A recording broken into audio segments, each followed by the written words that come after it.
forced to be his queen, written and narrated by Amara audiobook. Chapter 1. The projector's hum was a death knell. From her seat at the head of the long mahogany table, Akira Kurosawa watched her legacy bleed out onto a crisp white screen. The numbers, displayed in a soulless Arial font, were irrefutable. Kurosawa Innovations, the company her grandfather had built from the ashes of the war, the company she had modernized, streamlined, and bled for, was insolvent.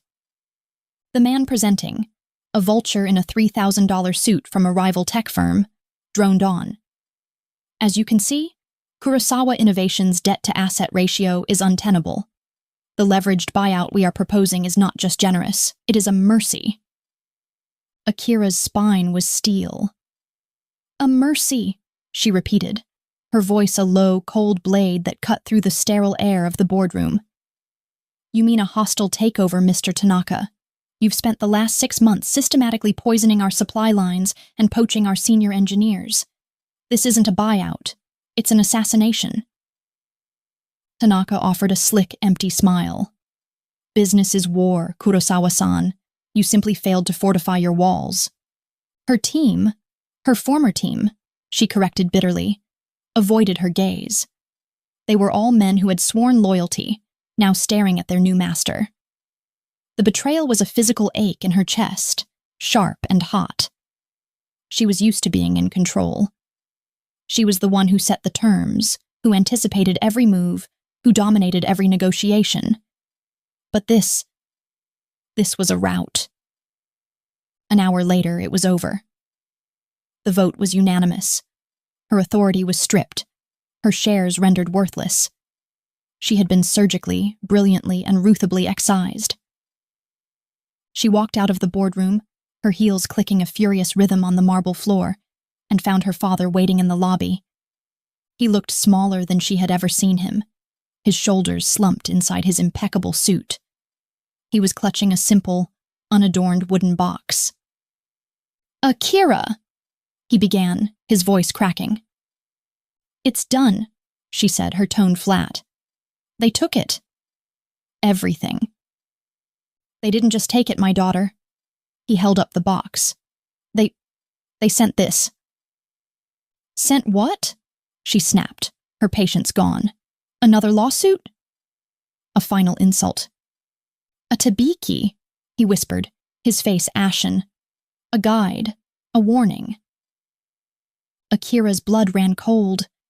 That word didn't belong in their world of IPOS and silicon chips. It was an archaic term, one that smelled of incense, steel, and shadow. "Father," she said slowly, Who did you borrow from?" He wouldn't meet her eyes. It was after the 08 crash. The banks, they wouldn't lend.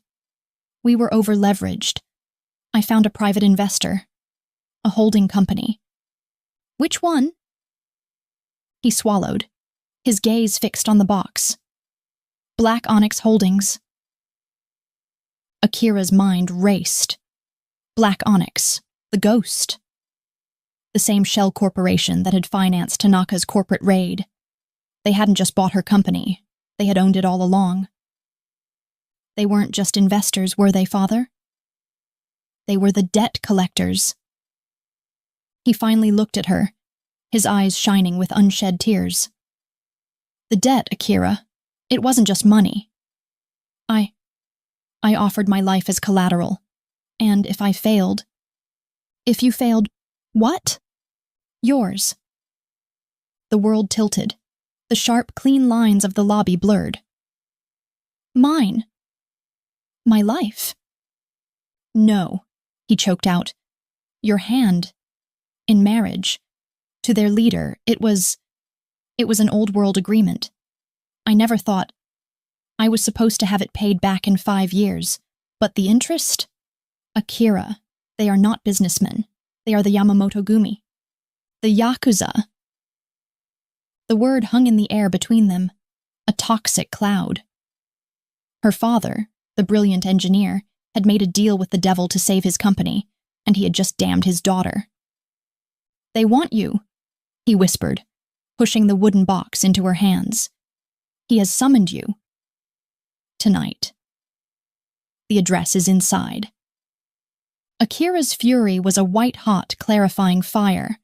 The humiliation of the boardroom, the betrayal of her team, it was nothing.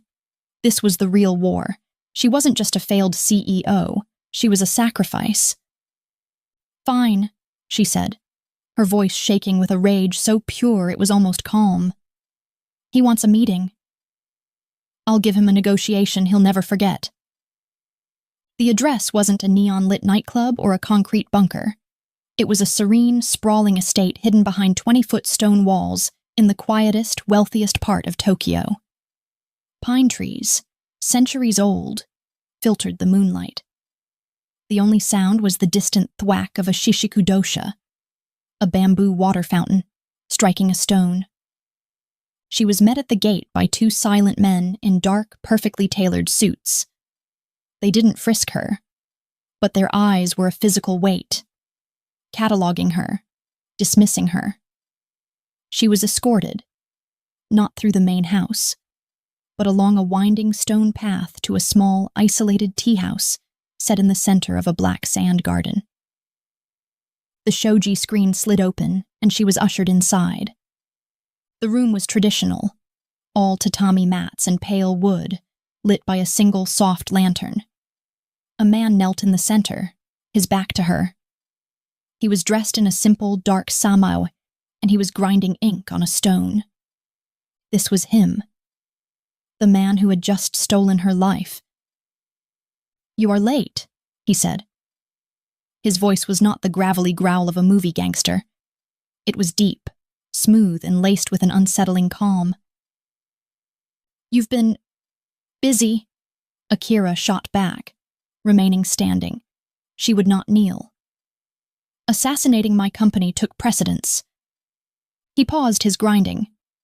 "It was not an assassination, Kurosawa-san. It was a reclamation. Your father wagered what was not his to lose. He wagered a company.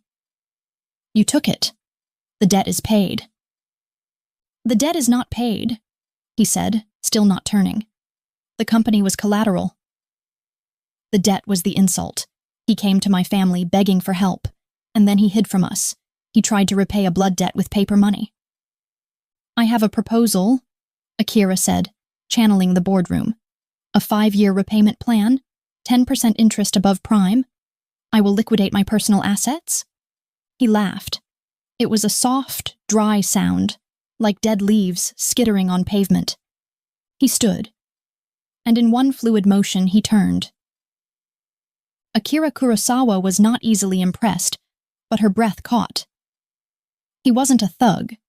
He was magnificent, tall, lean, and radiating an aura of absolute lethal power.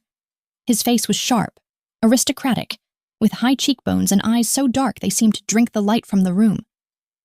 A single, stylized dragon tattoo peeked from the collar of his samue, its scales disappearing up the strong column of his neck. This was Kaito the Dragon Yamamoto, the Oyabun of the Yamamoto Gumi. "Your personal assets?" he mused, stepping closer. He moved with a predator's grace. She fought the instinct to step back. "Your penthouse apartment? Your Italian sports car? Your collection of abstract art?" "They are trifles. I could buy and sell your entire life before my morning tea." "Then what do you want?" she spat, her hands clenched at her sides. "My father's life." "Is that it? You want to drag him out into the street?"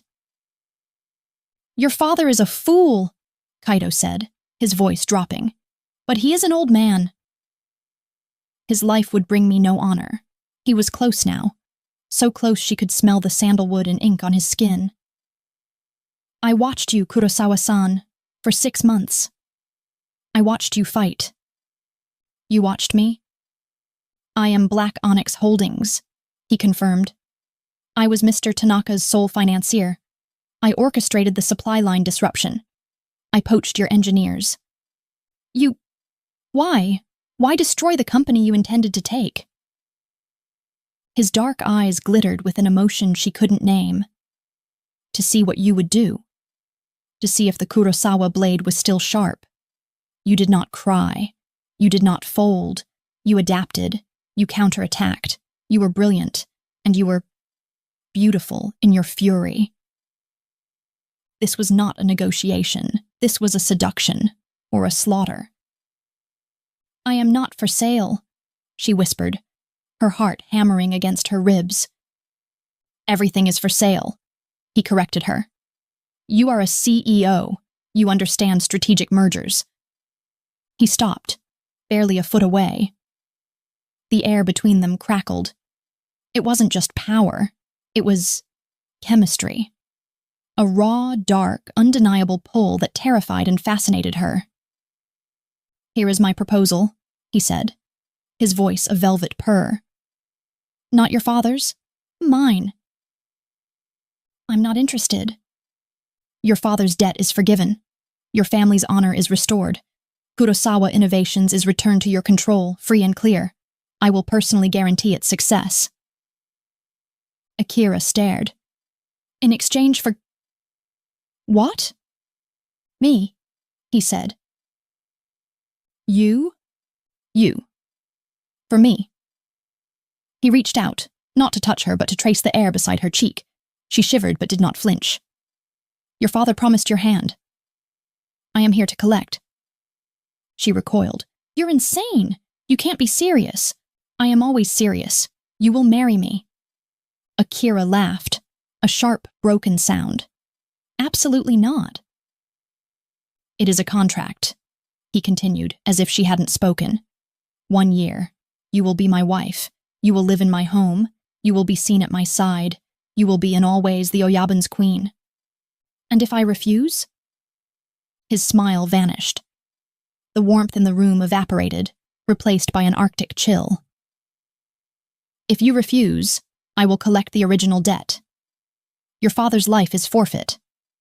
Your family's name will be erased. And I will take Kurosawa Innovations, dissolve it for parts, and salt the earth where it stood, just to prove a point." The stakes were clear. Her pride or her family's survival. Her freedom or her father's life. "This isn't a marriage," she seethed, her entire body vibrating with restrained violence. "It's an acquisition." "It is a merger, Kurosawa-san," Kaito corrected her, his eyes boring into hers. He saw her mind working, calculating the angles, processing the terms. He saw the brilliant strategist he wanted. "You will be a wife in name only, a placeholder, a shield, but you will be mine." He held out a hand, not in supplication, but in command. "Choose. Your father's ruin, or your new kingdom." Akira looked at the hand of the monster who had stolen her company, who held her father's life in his palm, and who was now offering her the world. He saw her as an equal, a queen. She was a businesswoman. This was the ultimate hostile takeover. Slowly, her mind made the only calculation that mattered. She would survive, she would fight, and she would win, even if it meant becoming a queen in this kingdom of shadows. She met his gaze, her own eyes as cold and hard as the steel of a samurai's blade. 1 year, she said. 1 year, he agreed. Draw up the contract. Kaito's lips curved into a slow, dangerous smile. It is already drawn. Chapter 2. There was no white veil. There was only a suffocating weight of silk. Akira stood rigid as 2 silent, elderly women, their faces impassive maps of wrinkles, methodically encased her. They had stripped her of her bespoke Armani suit, her Cartier watch, her sharp stilettos, the armor of her world, and were now mummifying her in another. The shiromuku, the traditional white wedding kimono, was a masterpiece of embroidered cranes and cherry blossoms. It was also, Akira thought, the most beautiful shroud she had ever seen. It weighed a literal 30 pounds, a physical manifestation of the burden she had just accepted. The heavy, brocaded silk was stiff, binding her arms, restricting her legs. The elaborate Katsura wig was a skull-crushing weight, and the thick, white Oshiroi makeup felt like a clay mask, a porcelain veneer for the sacrifice. She felt less like a bride and more like an exquisite corpse being prepared for the altar. Her father had been banished from the room. Kaito's orders. This was not a father giving away his daughter. This was a master claiming his property. When they were finished, one of the women nodded. "It is time, Okusan." The title, Mrs. Wife, struck her like a slap.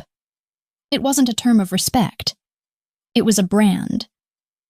She was led, her steps forced into a tiny, mincing shuffle by the restrictive kimono, out of the small preparation room and into the stone-paved courtyard of the Yamamoto estate.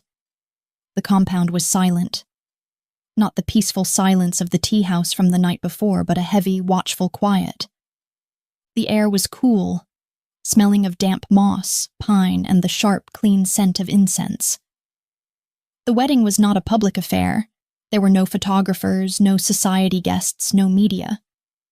Her world, the world of finance and tech, was not invited. His was. They lined the path to the small, private Shinto shrine at the estate's heart. 24 men, all in identical black kuromonsuki, formal kimonos with family crests, stood with their backs ramrod straight. They were Kaito's inner circle, his lieutenants, his kambun. Their faces were hard, scarred, and unreadable. Their eyes, however, followed her every pained step. She could feel the weight of their suspicion, their disdain. She was an outsider. A gaijin to their world, even if she was Japanese by blood. She was a corporate creature, a woman of spreadsheets and hostile takeovers, not this. Her father stood near the entrance of the shrine, looking utterly broken. He too was in a formal kimono, one that looked foreign on his slumped academic shoulders. He wouldn't meet her eyes. He had done this. His shame was a palpable thing, a bitter taste in the back of Akira's throat. And then, she saw him.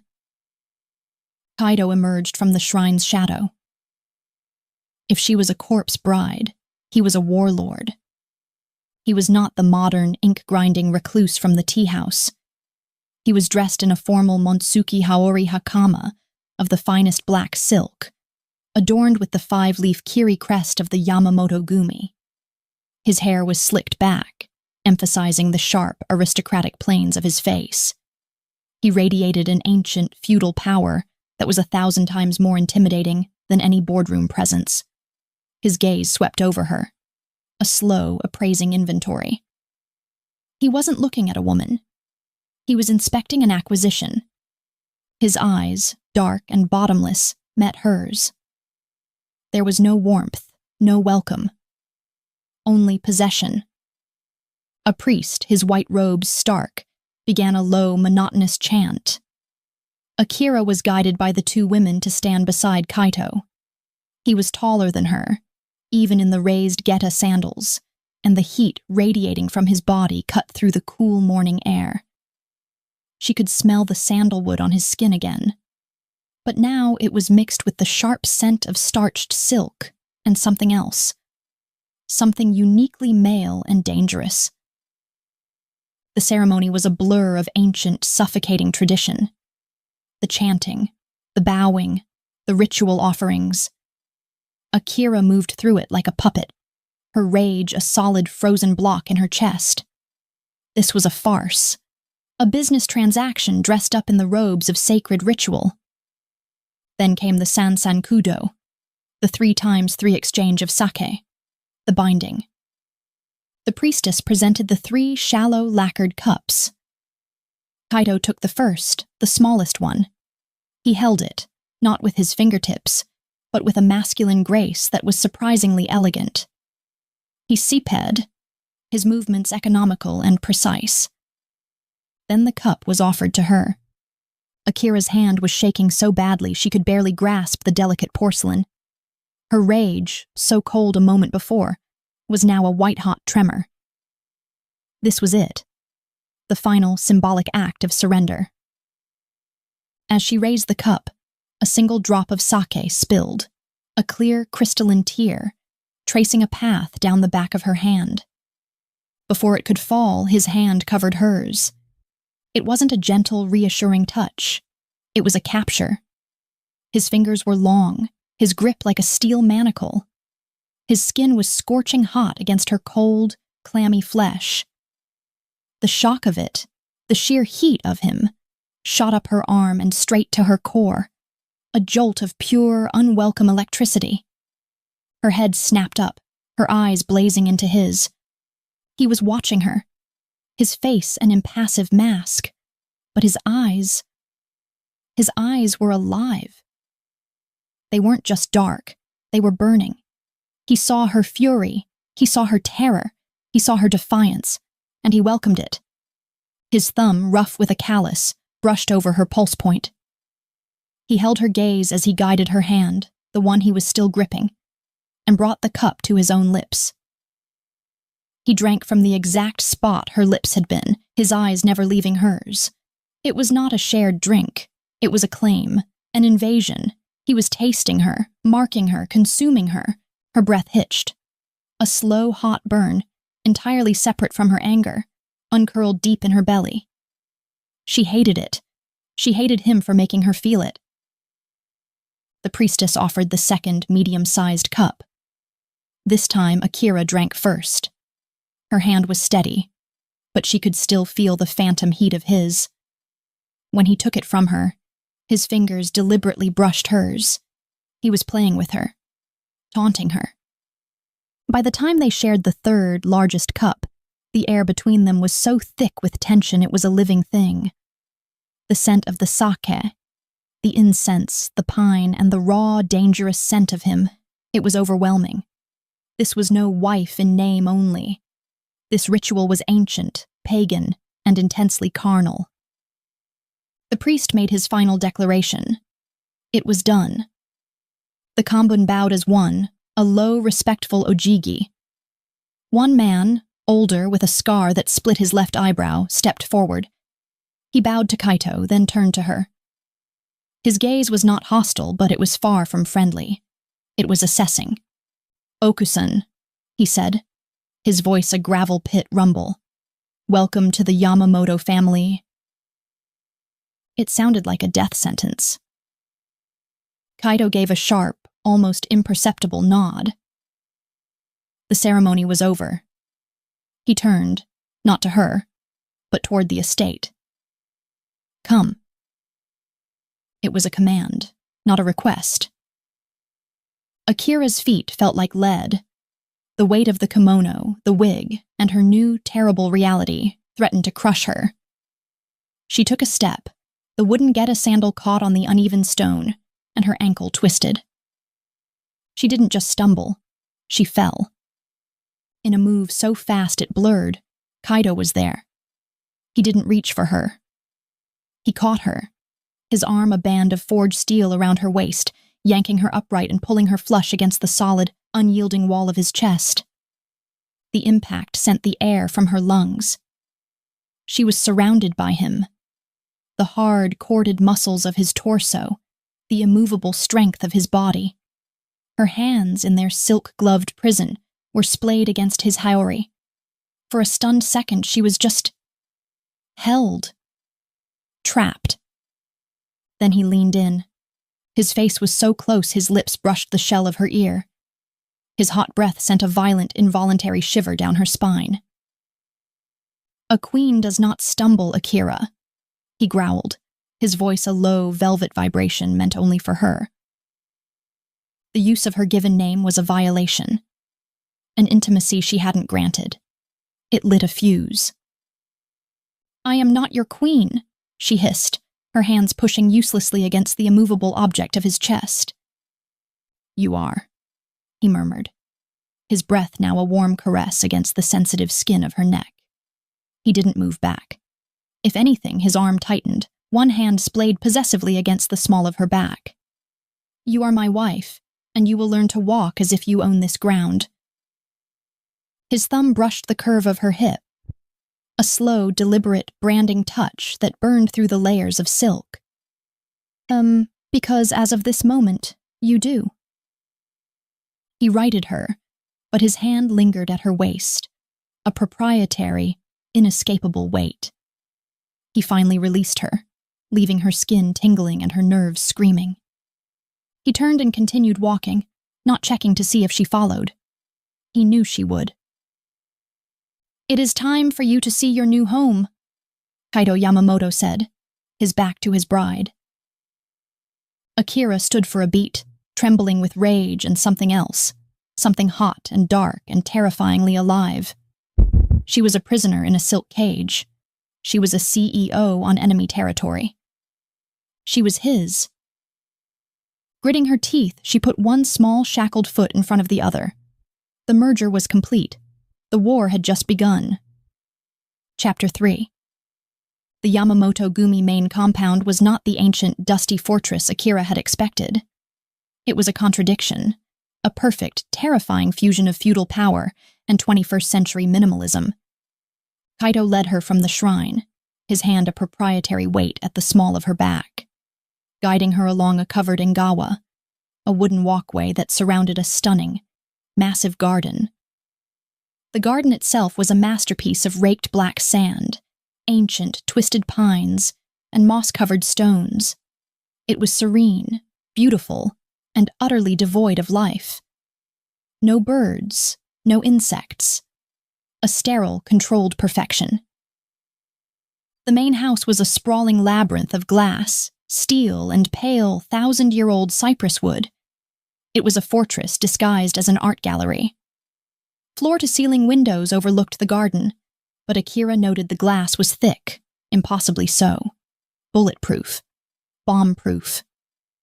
Servants in simple, dark uniforms materialized from unseen hallways, bowing low as Kaito and his bride passed.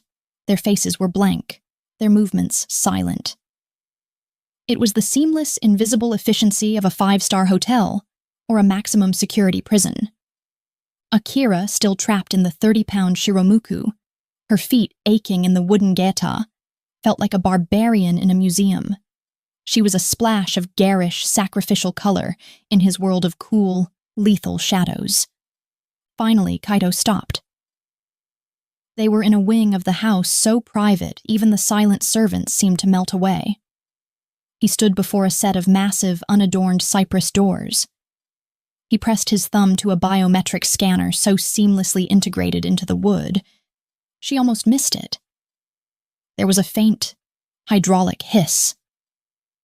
The doors slid open. "Your domain," he said. It wasn't a bedroom, it was an entire wing. Akira stepped inside, her forced shuffle doing no justice to the sheer scale of the space. It was a penthouse apartment, larger than her own, dropped into the heart of a feudal estate. A vast, open-plan living area was furnished with low, agonizingly chic Italian furniture in shades of gray and black. A state-of-the-art kitchen, all stainless steel and granite, sat untouched, but it was the far wall that stole her breath. It was composed entirely of the same armored glass, offering a god's-eye view of the entire central garden. She could see the tea-house where he had signed her life away, the shrine where he had sealed the deal. She was at the center of his web, with a perfect view of her cage. "Where is my luggage?" she asked, her voice raspy. The heavy wig was giving her a blinding headache. "Being delivered." Kaito walked past her, his black silk robes rustling, a whisper of death in the sterile room. He moved to a wall that looked like simple, dark-grained wood. He touched it, and a panel slid open. He turned back to her, and in his hands were two objects. A katana, resting in a simple black shirasaya, resting scabbard, and a laptop. A sleek, silver Kurosawa Innovations prototype. Her K-blade, the one that hadn't even hit the market. He said nothing. He simply held them out to her. A choice. Akira stared. The sword was a symbol of his world. The laptop was a symbol of hers. "I am not a fool, Kaito," she seethed, the first words she had spoken to him in an hour. I will not be placated by a new toy. It is not a toy, he said, his voice a low, dangerous rumble. He stepped closer. The air between them instantly became thin, electric. It is your weapon, the same one you used to try and fight me. He placed the laptop on a low-slung marble table. It has a dedicated, secure satellite uplink, untraceable, the only machine in the world that can access the Kurosawa Innovation servers, which, as of an hour ago, are back under your control. Akira's blood froze, then thrummed. What? The contract was executed. He was close now. Too close. He was a furnace of heat, and she was so cold. Your father is at this moment signing the transfer documents. The company is yours again. My gift. To my wife. It is not a gift, she spat. It is a leash. You give me back my company, but I am trapped here in your house, playing dress-up. Yes, he agreed, shocking her. You are. Such is our arrangement. He was standing directly in front of her. She had to crane her neck, the katsura wig threatening to topple her, to meet his gaze. His dark eyes raked over her, stripping away the white makeup, the layers of silk, until she felt naked. I will not be your puppet, she whispered, her hands clenched in the heavy silk sleeves. And I will not be your bed warmer. The contract said a wife in name only. It did, he mused. A slow, dangerous smile touched his lips, a smile that did not reach his eyes. I find, however, I am dissatisfied with those terms. Her heart hammered a frantic, terrified rhythm. A deal is a deal, Yamamoto. Or does the Oyabun not honor his own contracts? It was a deliberate, calculated insult. She saw his eyes flash, the predator leaping to the surface. His hand shot out, not to strike her, but to cup the back of her head. His fingers tangled in the heavy, false hair of the wig, his grip firm, holding her immobile. I always honor my contracts, Akira, he growled. His other hand went to her throat. She didn't flinch, though her pulse leaped against his palm. His thumb rested in the hollow of her throat, a gesture that was half caress, half threat. He wasn't choking her. He was feeling her life, her fear, her defiance. But you, he murmured, his gaze dropping to her painted, trembling lips, have misunderstood the terms. He leaned in, his own lips brushing the shell of her ear, just as he had at the shrine. His hot breath was a physical thing, sending a jolt of liquid fire straight down her spine. A wife in name only, Kanadake no Tsuma, is still a wife. She bears my name. She shares my home. She is a reflection of my power. His hand at her throat slid sideways, his rough thumb tracing the sharp, defiant line of her jaw. I do not suffer imperfections in my reflections. And this, he tugged slightly on the wig, is an imperfection. With a sudden, sharp yank, he ripped the katsura from her head. Akira cried out as the crushing weight was removed. The pins tore at her scalp, a sharp, stinging pain. Her own hair, dark and silky, held in a simple bun, was half destroyed, tumbling free to her shoulders in a messy cascade. She stood before him, breathing hard, her scalp tingling, her eyes wide. She was disheveled, exposed, human. Kaito's breath hitched. It was the first and only sign of his composure cracking. He stared at her, not as a symbol, not as a bride, but as a woman. His eyes, burning with a new, dark fire, traced the strands of her hair, the flush on her high cheekbones, the furious, vulnerable pulse at her throat. That's better, he breathed, his voice thick. He reached up, his hand still tangled in the wig, and a single long finger, the one with the calloused pad, extended. He slowly, deliberately, traced the line of her collarbone, which was stark white and vulnerable above the binding of the kimono. Akira trembled. She did not want this. She did not. But her body, betrayed by months of stress and adrenaline, was responding. A slow, insidious heat was pooling in her belly, a treacherous counterpoint to the rage in her mind. You bastard, she whispered, her voice shaking. I am the Oyabun, he corrected her, his finger still tracing a path of fire along her skin. And you are the woman who thought she could fight me with spreadsheets. He dropped the wig onto the floor. It landed with a soft, pathetic thud. Now, he said, his tone shifting back to business, all heat gone, replaced by the Arctic chill of command. You will want to get out of that shroud. The two women who dressed you will return to help. He stepped back, and the unbearable tension snapped, leaving Akira swaying on her feet.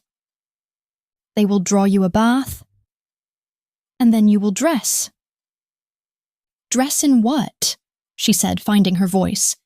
You have my armor, my suits, my stilettos. I do, he agreed. He gestured to another sliding door. Your closet is in there. Your armor has been delivered. All of it. He walked to the main doors. Wait. The word was out before she could stop it. He paused, his back to her. Where will you be? She asked, hating the tremor of fear in her voice. He turned his head, looking at her over his shoulder. His gaze was dark, possessive and unreadable. I, he said, will be in my rooms, which are down the hall. A wife is not a prisoner, Akira. She is a queen, and a queen is given her own domain. He let the words hang. He had given her exactly what she'd demanded. Her own room, her company, her weapons. He was not a brute. He was a strategist. And he had just disarmed her with his generosity. But, he added, his voice dropping, a velvet promise of the night to come, a queen is expected to dine with her king. The cypress doors hissed open. We will have dinner. Tonight. At 8. You will wear something of your own. Something strong. I want to see the woman I married, not the sacrifice I bought. The doors hissed shut, leaving Akira Kurosawa alone in the center of a vast, silent room, still trapped in the heavy, suffocating silks of a bride, with her entire stolen world at her fingertips. The game was on. Chapter 4. The two silent maids reappeared at the hiss of the cypress doors. They found Akira standing exactly where Kaido had left her, a queen in a silk and paint prison, her real hair a wild, dark storm around her shoulders. They bowed low, their faces blank. The bath is ready, Okusan. Akira looked at these women, their movements as precise and controlled as the sterile garden outside. They were part of his world, his property, just like her. I don't need your help, Akira said, her voice a low, raw command. The women froze. This was clearly not in their programming. Get out! They looked at each other, a flicker of panic in their old eyes, and then bowed again, deeper this time. They retreated, ghosts in the machine, and the doors hissed shut, sealing her in. Akira stood in the silence for a full minute, her body vibrating. Then with a snarl of fury, her hands went to the obi, the thick brocaded sash. It was a mass of knots and folds, a puzzle she couldn't solve. She tore at it, her polished nails snagging on the priceless silk. She ripped and pulled, not with grace, but with brute force, until the heavy outer kimono slid from her shoulders, puddling at her feet like a discarded chrysalis. She was still bound in layers, silks, cottons, ties. She ripped them all off, one by one, until she stood in the center of the vast, minimalist room, gloriously, furiously naked. Her skin, chilled by the air conditioning, was pale and goosebumped. She was finally, blessedly free of the costume. The bathroom was a temple of black marble and steam. A massive, square hinoki tub, sunk into the floor, was steaming. The sharp, clean scent of cypress filling the air. She ignored it. She stalked past it to the glass-walled shower, a monstrosity of chrome and technology, and turned the water on, as hot as she could stand. She scrubbed. She scrubbed until her skin was raw, her scalp aching. She wasn't just washing off the thick white Ocheroy makeup and the rice paste from her hair. She was trying to scrub off his touch, the feel of his hand on her throat, the phantom burn of his thumb on her hip, the memory of his hot breath on her ear. It was useless. The more she scrubbed, the more she felt him, branded onto her skin, a proprietary mark she couldn't erase. She emerged, wrapped in a laughably thick towel, and walked into the closet. Her breath caught. Kaido hadn't delivered her luggage. He had replicated her penthouse closet. It was all here. Not just her clothes, but the custom, built-in, backlit shelving. The shoe wall, the racks of her armor. Dozens of bespoke suits from Savile Row. Silk blouses. Her collection of killer stilettos. It was an arsenal. His words echoed in her head. I want to see the woman I married, not the sacrifice I bought. He wanted a queen. He wanted a fight. Fine, she whispered to her reflection in the full-length mirror. She didn't choose a suit. That was for the boardroom. This was a battlefield. She didn't choose a soft, conciliatory dress. That was for a victim. She chose a weapon. A dress of deep sapphire blue silk. It was deceptively simple.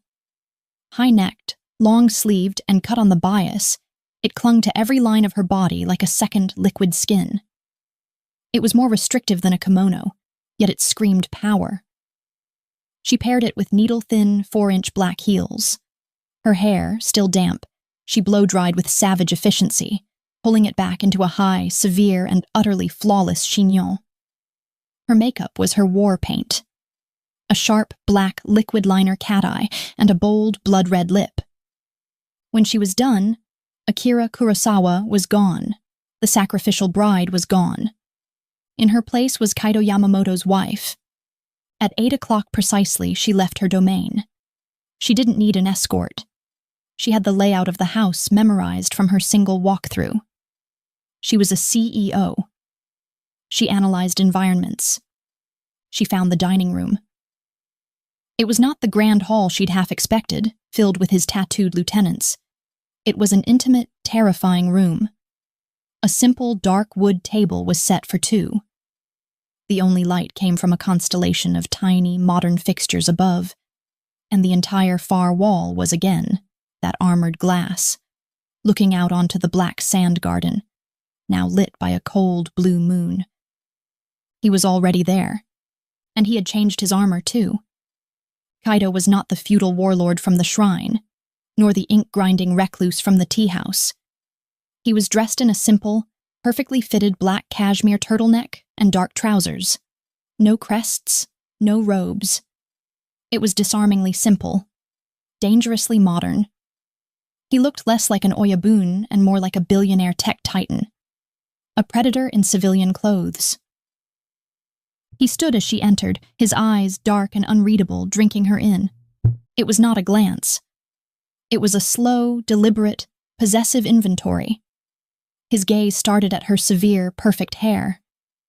It lingered on her red mouth. It slid down the long, unbroken, sapphire blue line of her body, from her throat, over the curve of her breasts, the flare of her hips, all the way down to her lethal heels. When his eyes finally met hers, they were burning.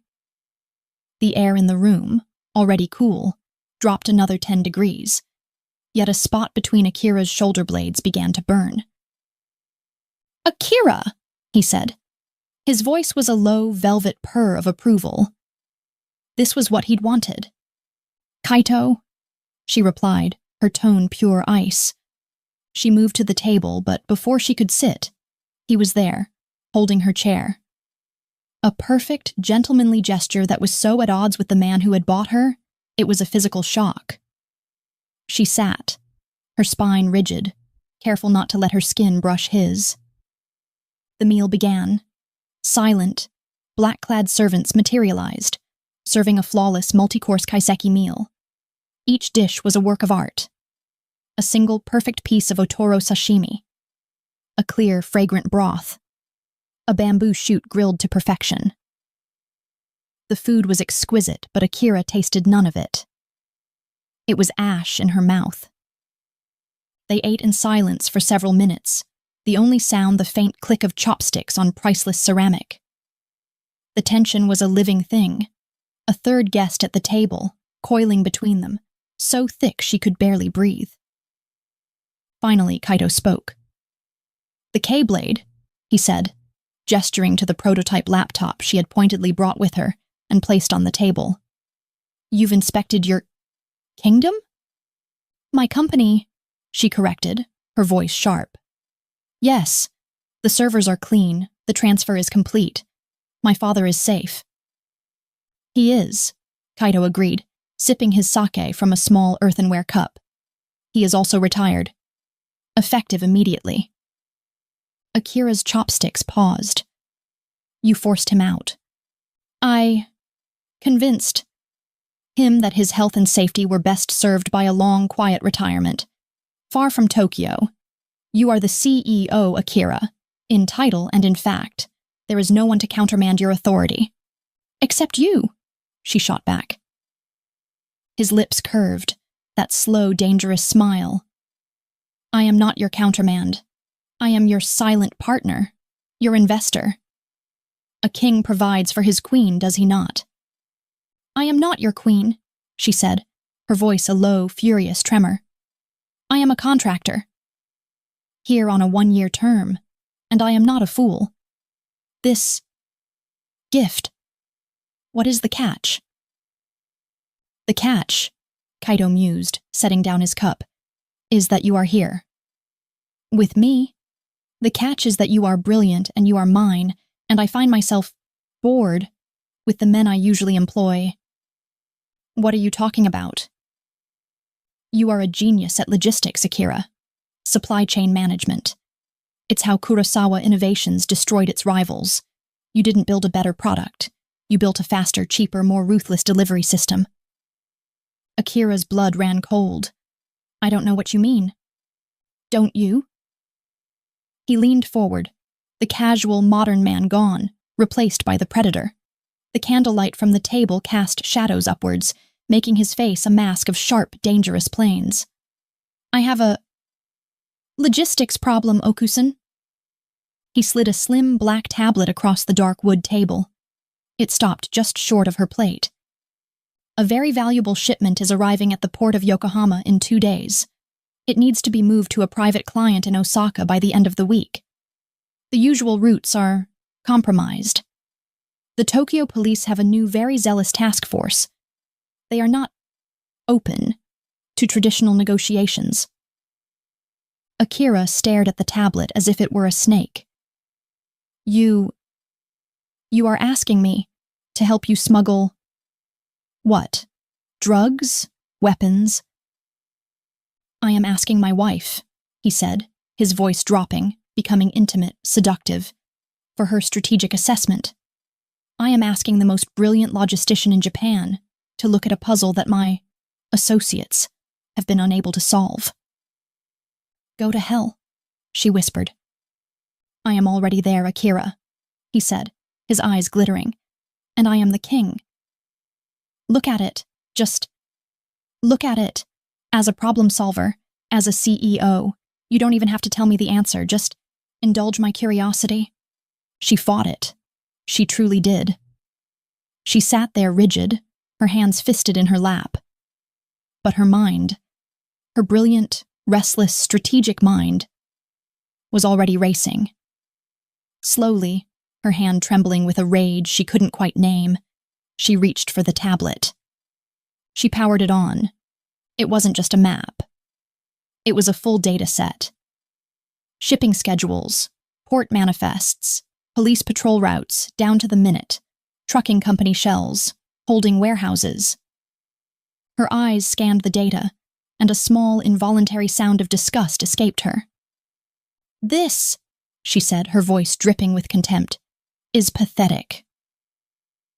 Kaito's face, which had been a mask of cool amusement, sharpened. A flicker of something, fascination, lit his eyes. "Go on."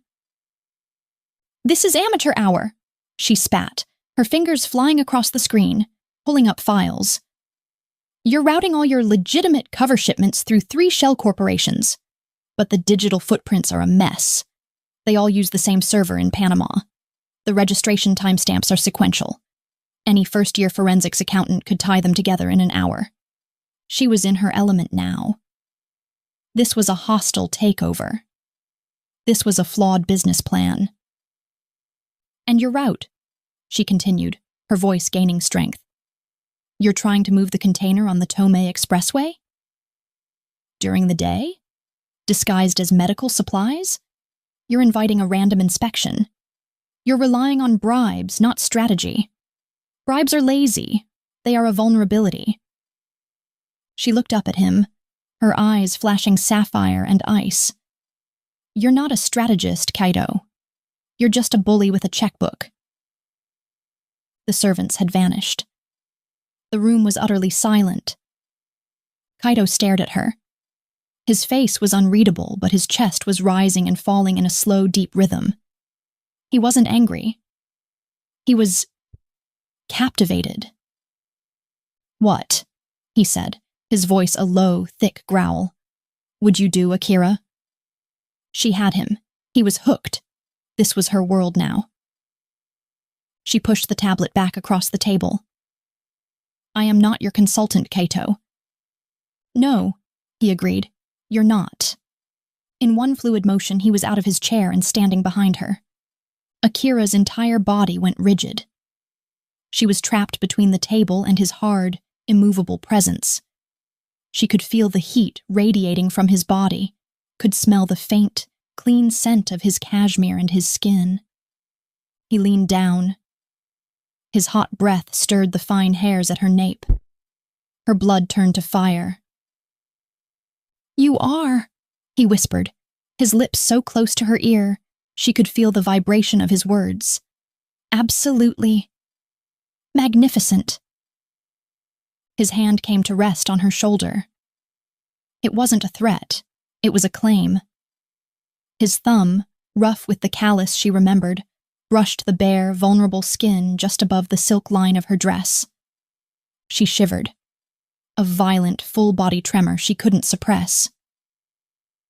"Your mind, Okusan," he breathed. "It is the most dangerous weapon I have ever seen, and I find I am intensely aroused by it." He was right. This wasn't just about power. This was about her. Her brain, her intellect, the one thing she'd always had, the one thing that had always isolated her, made her a freak, a dragon lady in her own world. And this man, this monster, he found it a turn-on. He left his hand on her shoulder, a branding iron, for a beat longer.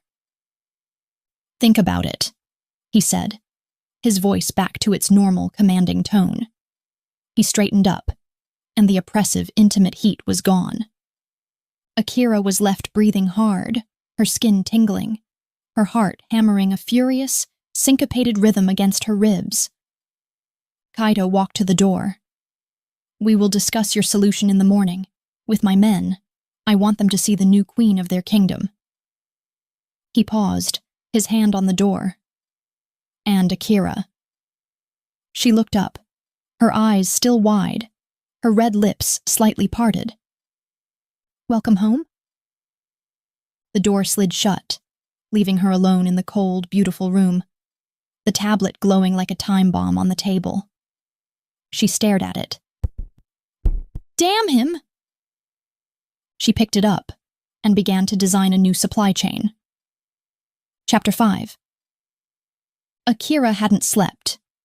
After Kaido left, she had dissected his logistics problem with the same surgical, obsessive focus she reserved for a hostile takeover.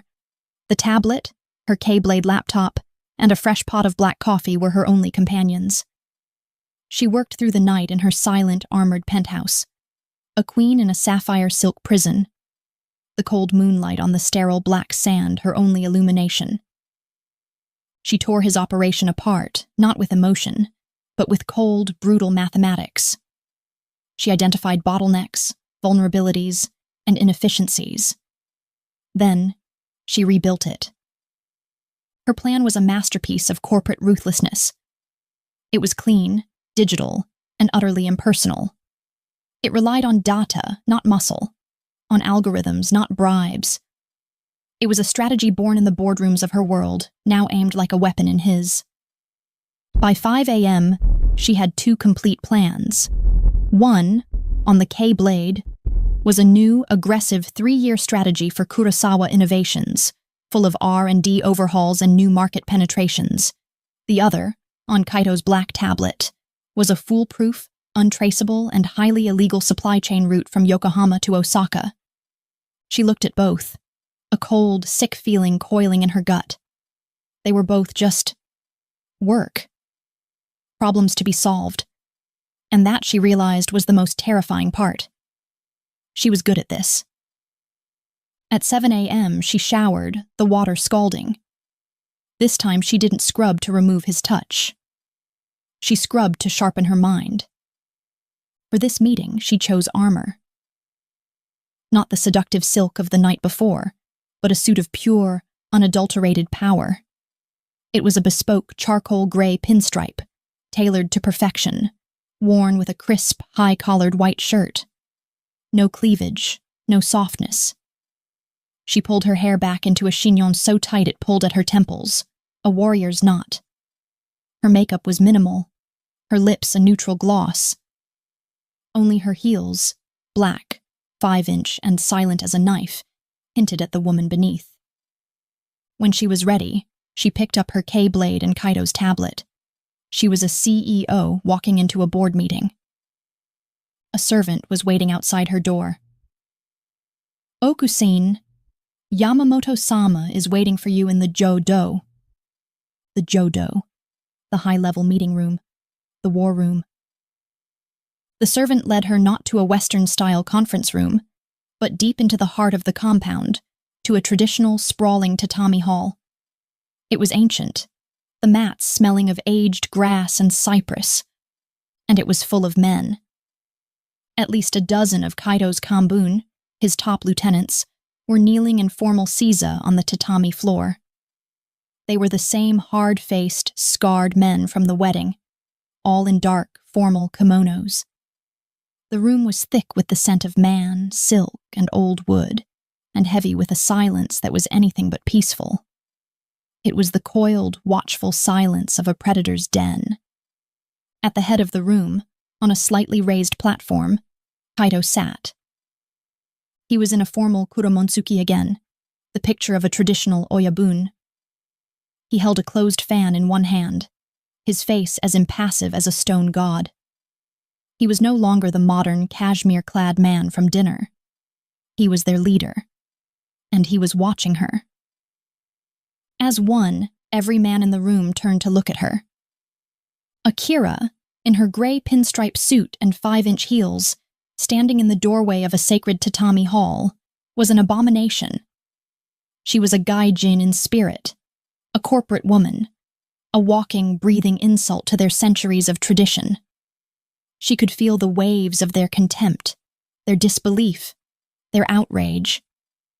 One man in particular, younger than the others, with a sharp, arrogant face and restless, intelligent eyes, stared at her with open, undisguised loathing. He was handsome, in a brutal street fighter way, and his kimono, though dark, was of a flashier silk. This, she clocked instantly, was the ambitious one, the threat. Akira's spine, which was already steel, turned to diamond. "You may not wear shoes on the tatami, Okusan," the young one, Kenji, snapped, his voice a sharp, disrespectful crack in the silence. "This is a sacred space, not a boardroom." Akira didn't even look at him. Her gaze remained locked on the one man who mattered. Kaido's eyes, dark and bottomless, met hers. The air between them crackled. He was testing her. He was letting the sharks circle.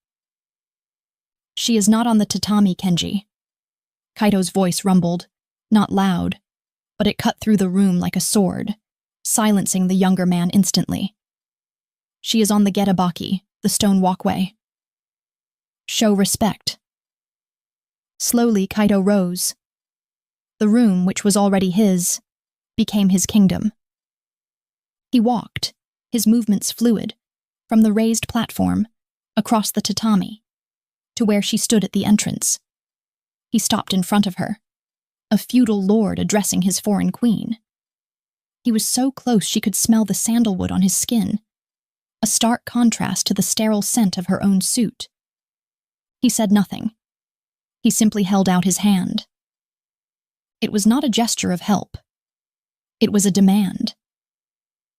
Akira stared at his hand, long, powerful, the calloused thumb, the hand that had gripped her, branded her. She understood. He wasn't just asking for the tablet, he was asking for her allegiance in front of his men. With a cool, steady hand, she placed the black tablet in his palm. She did not place her K-blade. That was hers. Kaido's lips twitched. He had seen the small act of defiance. He turned, not offering her a hand, not inviting her in, and walked back to his seat. "This morning," Kaido announced to the room, "we will be discussing the Yokohama-Osaka shipment.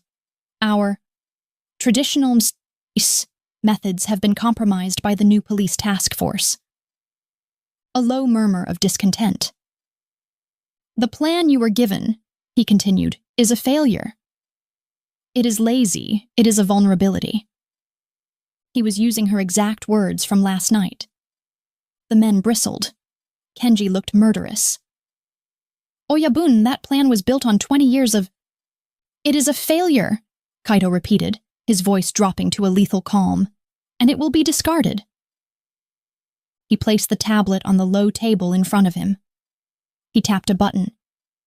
The shoji screen behind him, which Akira had assumed was rice paper, was not. It was a massive, high-definition display. The screen lit up, not with Kaido's flawed maps, but with her plan. A complex, multi-layered interactive flowchart of data points and logistical pathways. The Kambun stared, their faces a mixture of confusion and suspicion. This was not their world. "We have," Kaido said, his dark gaze sweeping the room, "a new consultant, a strategist, one whose mind does not live in the past, one who understands the digital footprints that you all in your arrogance have ignored." He looked back at Akira, still standing in the doorway. He nodded. "Okusan, your presentation." He wasn't asking, he was commanding. Every eye in the room swiveled back to her. She was the target, the focal point of all their hatred. Akira felt a strange, cold calm settle over her.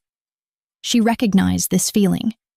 It was the adrenaline spike she got right before a hostile takeover. It was the thrill of the kill. She walked. Her heels clicked, a sharp, staccato, disrespectful sound on the getabaki. She did not enter the tatami room. She stood at the edge, a general on a hill, looking down at the battlefield. She placed her K-blade on a low cabinet, a clear line in the sand. "Good morning, gentlemen," she said, her voice crisp, clear, and utterly devoid of warmth. It carried to every corner of the silent hall. "What you are looking at on that screen," she began, her hand gesturing to the display, "is not a plan. It is a mathematical certainty. Your previous attempt was, to be blunt, pathetic. A collective, sharp intake of breath. Several men looked like they might leap to their feet. Kenji's hand was fisted on the hilt of the tanto dagger she hadn't noticed was tucked into his obi. Only Kaido looked amused, fascinated. "You," she said, her voice cutting like a scalpel, "were planning to move a single container, disguised as medical supplies, down the most heavily policed expressway in the country. You were relying on bribes, which, as your Oyabun noted, is a vulnerability. A lazy one." She began to pace, her heels clicking on the stone. "You don't fight a data-driven enemy with bribes. You fight them with better data. You don't hide. You become invisible." She tapped a key on her laptop, which was now wirelessly synced to the display. The screen changed. "You are not moving one container. You are moving 40. The room exploded. 40? Is she insane? Oyabun, this is madness. "Silence," Kaido commanded. Akira smiled. It was a cold, sharp baring of teeth. "You are moving 40 identical containers from 40 different shell corporations, all of which I created last night. They have staggered registration dates, different server locations from Amsterdam to Belize, and are all backstopped with legitimate 3-year-old business licenses for frozen fish." She pointed at Takeda, the older, scarred man from the wedding. "Takeda-san, you run the fish market, do you not?" The old man's one good eyebrow shot up. He nodded slowly. "Good. For the next 3 days, you will actually ship 40 containers of frozen tuna. You will use the Tomei Expressway. You will use the medical supply trucks. You will bribe the police. You will make a mess. You will let yourselves be randomly inspected and found to be carrying nothing but fish. You will create so much noise, so many false positives, so much data, that the police task force will be drowning in it by day 3. They will believe your entire operation is a joke." She paused, letting the audacity of it sink in. "And while they are busy," she continued, her voice dropping, "while they are laughing at your pathetic attempts, the real shipment, Container 41, will not be on a truck." She clicked another button. A new map appeared, a shipping lane. "It will be on a high-speed, Kurosawa Innovations-owned transport barge, the KS Orion. It will move down the coast under the cover of a legitimate pre-cleared customs run, transferring new lithium-ion batteries. It will arrive in Osaka in 36 hours, be unloaded by an automated crane, and be at its destination before the police in Tokyo have even finished impounding your tuna." She finished. The silence in the room was absolute. It was no longer a silence of contempt. It was a silence of pure, unadulterated shock. The men were not looking at her. They were looking at the screen, at the flawless, intricate, beautiful, and utterly ruthless plan. Takeda, the old psychokomun, was the first to speak. He looked, not at Akira, but at his Oyabun. His gravelly voice was thick with something Akira had not heard before. "Respect." "A feint," Takeda breathed. 40 Kagamusha, 40 shadow warriors, to protect the real one. It is Sun Tzu. "It is not Sun Tzu," Akira said, her voice cutting in, sharp and cold. "It is Amazon. It is basic, large-scale, disruptive logistics. You have been running a multi-billion-yen empire like a back-alley knife fight. Today you join the 21st century." Kenji, the young, ambitious captain, was pale, his hands shaking with a fury he could not unleash. He had been belittled, outclassed, by a woman. Akira locked eyes with him. She gave him another cold, sharp, victorious smile.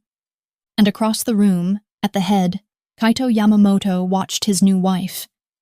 His face was an impassive mask, but his fan, which had been still, was now tapping a slow, rhythmic, appreciative beat against his palm.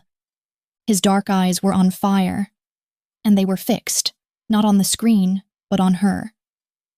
He was not just aroused, he was in awe. And he was, she realized with a cold, terrifying J look, more dangerous than he had ever been. He had wanted a queen.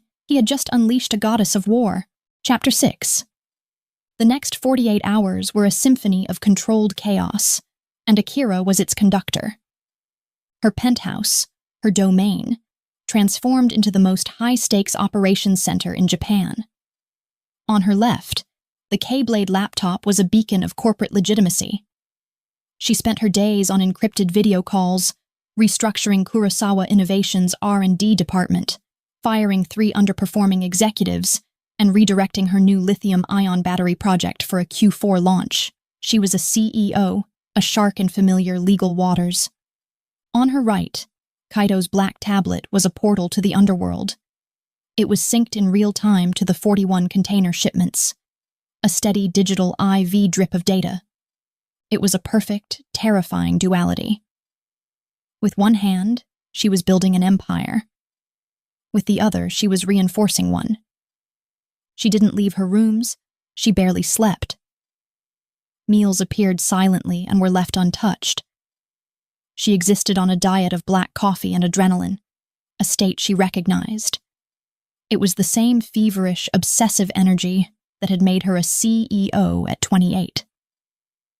On the first night, as her plan kicked into high gear, the Jodo had been a battlefield of egos.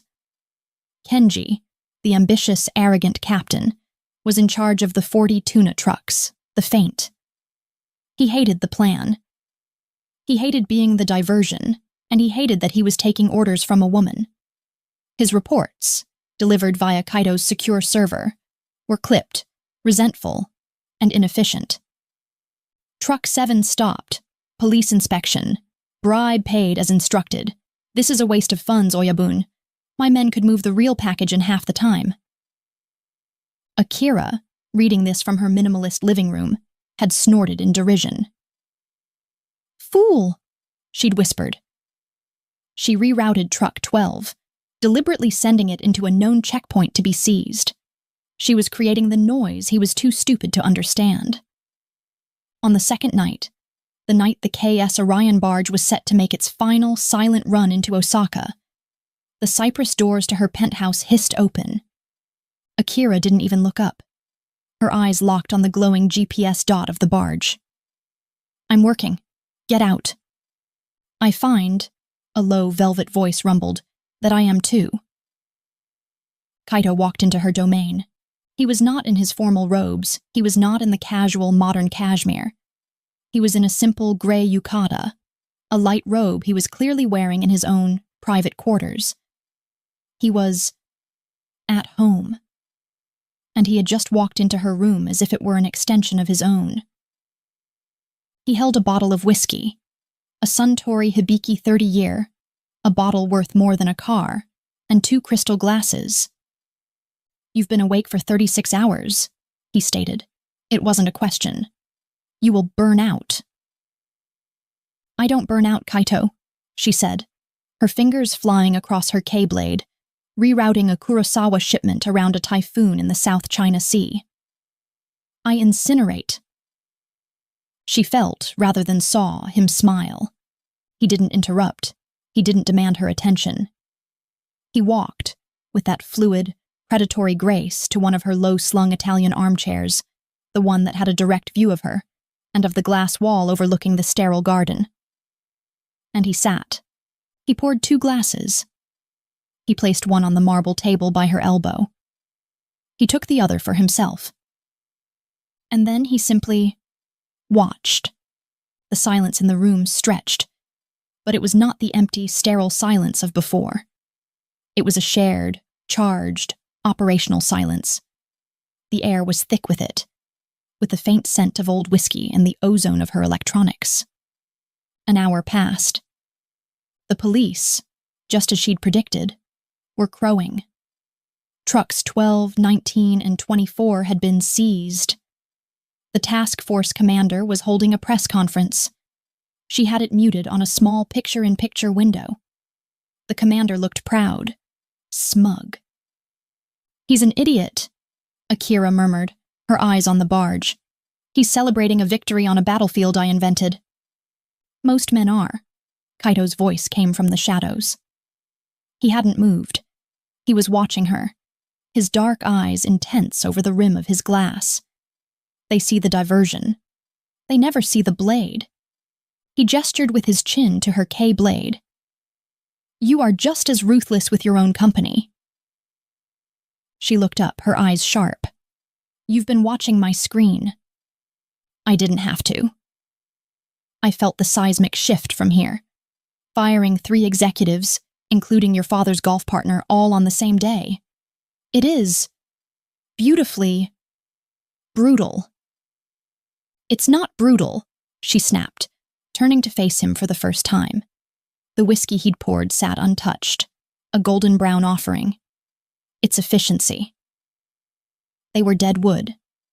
They resisted the new battery project because it would obsolete their own comfortable divisions. I don't pay executives to be comfortable. No, he agreed, his gaze dropping to her mouth. You pay them to win. The air crackled. This was it. This was the conversation he'd wanted. Not the obsequious bowing of his men, but this. A sparring of equals. And you? She countered, gesturing to his tablet. Your client in Osaka. Who are they? The Chinsakai? You're using my plan to arm your rivals. Kaito's face didn't change, but his eyes. His eyes went cold, and a flicker of genuine, dangerous surprise lit them. How? He said, his voice a low, lethal purr. Did you know that? You're a traditionalist, Kaito, she said, leaning back in her chair, a queen on her throne. You hate the Chinsakai because they deal in unpleasant international markets, drugs, trafficking, things you find distasteful. But the new police task force has crippled you both. You've lost your traditional revenue streams. You're bleeding money. She picked up the untouched whiskey glass. This isn't a shipment. This is a tribute, a show of faith. You're not arming your rivals. You're proposing a merger. You're using my plan, my KS Orion, my name as the dowry. She held his gaze, her own burning with a cold blue fire. You're not just a king, Kaito. You're a diplomat, and you're using me to unite the underworld. The silence that followed was so absolute, she could hear the faint whir of her laptop's fan. Kaito stared at her, not with arousal, not with fascination, but with something she had never, ever seen from any man. Absolute, unadulterated awe. He set his glass down. He rose from his chair.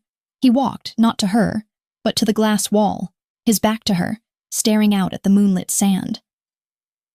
When I was a boy, he said, his voice distant, my father told me that the Yamamoto Gumi was a dragon, that it was our duty to protect the city, to keep the unclean things out. The Chinsakai. They are unclean. He turned to face her. His face was a mask of cold, regal sorrow. But the city has changed. The police, the politicians, they are the new Chinsakai. They bleed us with laws, they choke us with taxes, and my dragon starves. My men, your men, Kenji. They are loyal, but they are stuck in the past. They know only the knife. He took a step toward her. You gave the dragon wings. He was in front of her now, standing over her. The heat from his body was a physical wave. Beep. A small green icon flashed on the black tablet. KSORION docked. Payload secure. Transfer initiated. It was done. In Osaka, an automated crane was silently lifting the container. In Tokyo, the police commissioner was still taking questions about frozen tuna. It was a perfect, flawless victory. You won, she whispered. No, Akira, he growled, his voice thick. He reached down, his hands large and warm, landing on the arms of her chair, caging her in. He leaned in, his face inches from hers.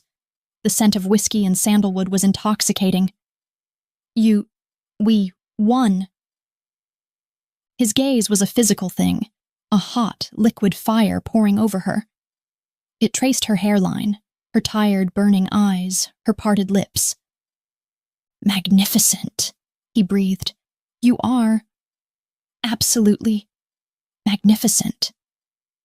His head lowered. He wasn't asking. He wasn't demanding. He was inevitable. She could feel his breath, hot and sweet with whiskey, ghosting her lips. Her body, her treacherous, exhausted, adrenaline-soaked body, was screaming. It wasn't a no. It was a desperate, terrified, yearning yes. She leaned in, a fraction of an inch. Her eyes fluttered closed. SLAP. The sound was as sharp and shocking as a gunshot. Akira's hand, which she'd pulled back, was stinging. Kaido didn't move. He hadn't even flinched. He remained, caged over her, his head still lowered. But now, a vivid crimson handprint was blooming on his left cheek. He slowly, very slowly straightened up. He didn't look angry. He didn't look surprised. He looked impressed. He raised a hand, his long, calloused fingers brushing the stinging skin of his own cheek. "I see," he said, his voice calm, but a new, dangerous fire was banked deep in his eyes. Akira was on her feet, breathing hard, her chair skittering back, her hands fisted. The shipment is delivered. Your consultation is over. The terms of my contract are fulfilled." "The terms of your contract," he corrected, his voice a low, dark promise, "have barely begun." "Get out!" she seethed, her entire body vibrating with a terror that was 90% desire. "As you wish, Okusan." Kaido smiled. It was not the slow, amused smile of before. This was a new smile. It was sharp, predatory, and it was aimed not at her, but with her. It was the smile of a co-conspirator, a partner. He walked to the cypress doors, leaving his half-full glass of priceless whiskey. He didn't look back. "Takeda-san will be here in the morning," he said, his hand on the door. "He will be your new liaison. He, at least, is smart enough to listen. Kenji will require a more practical lesson." The doors hissed open. "And Akira?" She looked at him, her chest heaving, her hand still tingling. "The next time," he said, his gaze dropping to her lips. "Don't hesitate." The doors hissed shut, plunging the room back into silence. Akira stood, shaking, for a long time. She looked at the two screens. The K-blade, glowing with her legitimate, brilliant future. The black tablet, dark, silent, and satisfied, its illicit purpose fulfilled. She reached for the whiskey glass Kaido had poured for her. Her hand was shaking. She brought it to her lips and drank it down in one single, fiery gulp. It burned all the way down. Chapter 7. Kaido's promise, or threat, that Kenji would require a more practical lesson did not manifest as Akira had expected. There was no brutal reprisal, no body in the black sand garden. Instead, there was silence. And in that silence, Akira's power grew. True to Kaido's word, Takeda-san, the old, one-eyed psycho-komun, became her shadow. He was no longer just an advisor to the Oyabun. He was now the official liaison to the Okusan, and he was, as Kaito had noted, smart enough to listen. Her penthouse became a fortress of global finance, both legal and illicit. Takeda, who had spent his life balancing books with an abacus and intimidation, was now her willing student. He came to her every morning at 6 a.m., not with a ceremonial bow, but with a stack of ledgers and a laptop. "Okusan," he would say, his gravelly voice filled with a new, grudging respect. "The shipping manifests from our fishing. Enterprises are down 4%. I believe our fuel distributor is skimming." And Akira, in her sharp pinstripe suit, would nod, her fingers a blur on her K-blade. "He is," she'd say, not looking up. cross-reference the fuel invoices with the GPS tracking data from the tuna trucks. He's padding the mileage logs. Fire him. Then send an encrypted file of his theft, his real theft from his legitimate clients, to the Chinsakai. They'll appreciate the business intelligence. We, in turn, will buy our fuel from them. We'll get a 10% discount for the tip. Takeda would simply stare at her. She wasn't just running their books. She was weaponizing their accounting. She was streamlining the Yamamoto Gumi. She restructured their protection rackets in Ginza, turning them into legitimate, high-end security consulting firms, doubling their revenue and making them taxable legal entities. She took their back-alley loan sharking and, with a few clicks, folded it into a series of offshore, high-interest, but technically legal, microloan corporations. She was laundering them. Not just their money, but their entire identity. She was turning the dragon, as Kaito had said, from a back-alley brawler into a global corporation. And Kaito was absent. He never came to her penthouse again. She saw him only at their silent, tense 8 p.m. dinners. They were no longer intimate affairs. They were held in the grand tatami hall, and Takeda was always present. They spoke only of business. The Osaka merger is proceeding, Kaito would say, his voice formal. The Chinsakai are resisting the new server integration protocols, Akira would reply, her voice just as cold. They are inefficient. I have prepared a memo. There was no whiskey, no cashmere, no mention of the slap, the almost kiss, the simmering volcanic tension that still vibrated in the air between them, so thick she could taste it. He was once again the Oyabun, the impassive feudal lord. And this new, cold distance was a different kind of torture. It was a strategic retreat, and she didn't know why. But while the dragon's head was turned, the serpents in the grass began to hiss. The compound, which had once been sterile and silent, was now filled with whispers. The servants, who had been blank-faced automatons, now looked at her with something new. Not just fear, but contempt. She was the Gaijin witch, the corporate woman who had bewitched the Oyabun with her numbers and her sharp Western suits. She had disrupted their world.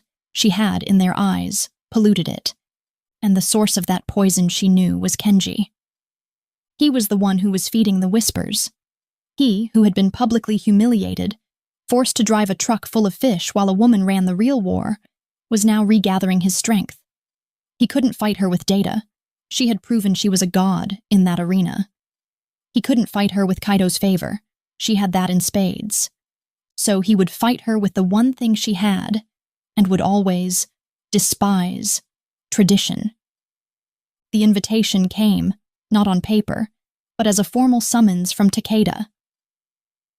"This evening, Oku-san," he said, his one eye carefully neutral as he reviewed her quarterly projections for Kurosawa Innovations. The Oyabun will be hosting the Kambun and their families for the Tsukimi, the moon viewing festival. Your presence as Oku-san is required. Akira's head snapped up. A party? Takeda. I am in the middle of a hostile takeover of a Korean microchip manufacturer. I don't have time for moons. Takeda's face, for the first time, lost its professional calm. A flicker of something concern crossed his scarred features. Oku-san, this is not a party. This is a gashiki, a ceremony. It is one of the most important nights of the year. The families, the wives, will be there. They will expect to pay their respects to their new Oku-san. He was warning her. A cold dread, heavier than any business deal, settled in her stomach. What exactly is required of me? You will sit at the Oyabun's side. You will receive them. Receive them, she repeated flatly. Fine. An hour. 2. Maximum. I'll be there. Akira. Takeda used her name, a shocking intimacy that made her freeze. Wear the kimono. She did not wear the kimono. To wear the kimono, the shiramuku of her wedding, would be to wear the costume of a sacrifice. To wear any other kimono would be a lie, a capitulation. This was not a social event. It was a battlefield, and she would wear her own armor. She chose a dress of midnight blue silk, so dark it was almost black. It was severe, with long sleeves and a high mandarin collar that brushed her jawline. It was utterly modest, and yet it was so perfectly tailored that it screamed her power, her wealth, and her difference. Her hair was a flawless, severe chignon. Her lips, a slash of blood red. When she arrived at the main hall, the entire compound was gathered. The glass walls had been pulled back, opening the hall to the vast Carré-Sansui garden, which was lit by 100 paper lanterns. A perfect white full moon, the harvest moon, hung in the black sky, illuminating the black sand. It was beautiful, and it was a trap. The Kamboon were there, kneeling. Behind them, in a separate, lower-ranking sea of dark, floral print silks, were the wives. They were a phalanx of identical, powdered, smiling faces, and their eyes, when they looked at her, were filled with a collective, venomous hatred. And at the head of the room, on his raised platform, sat Kaido. He was in his most formal robes, a black and silver silk that seemed to drink the moonlight.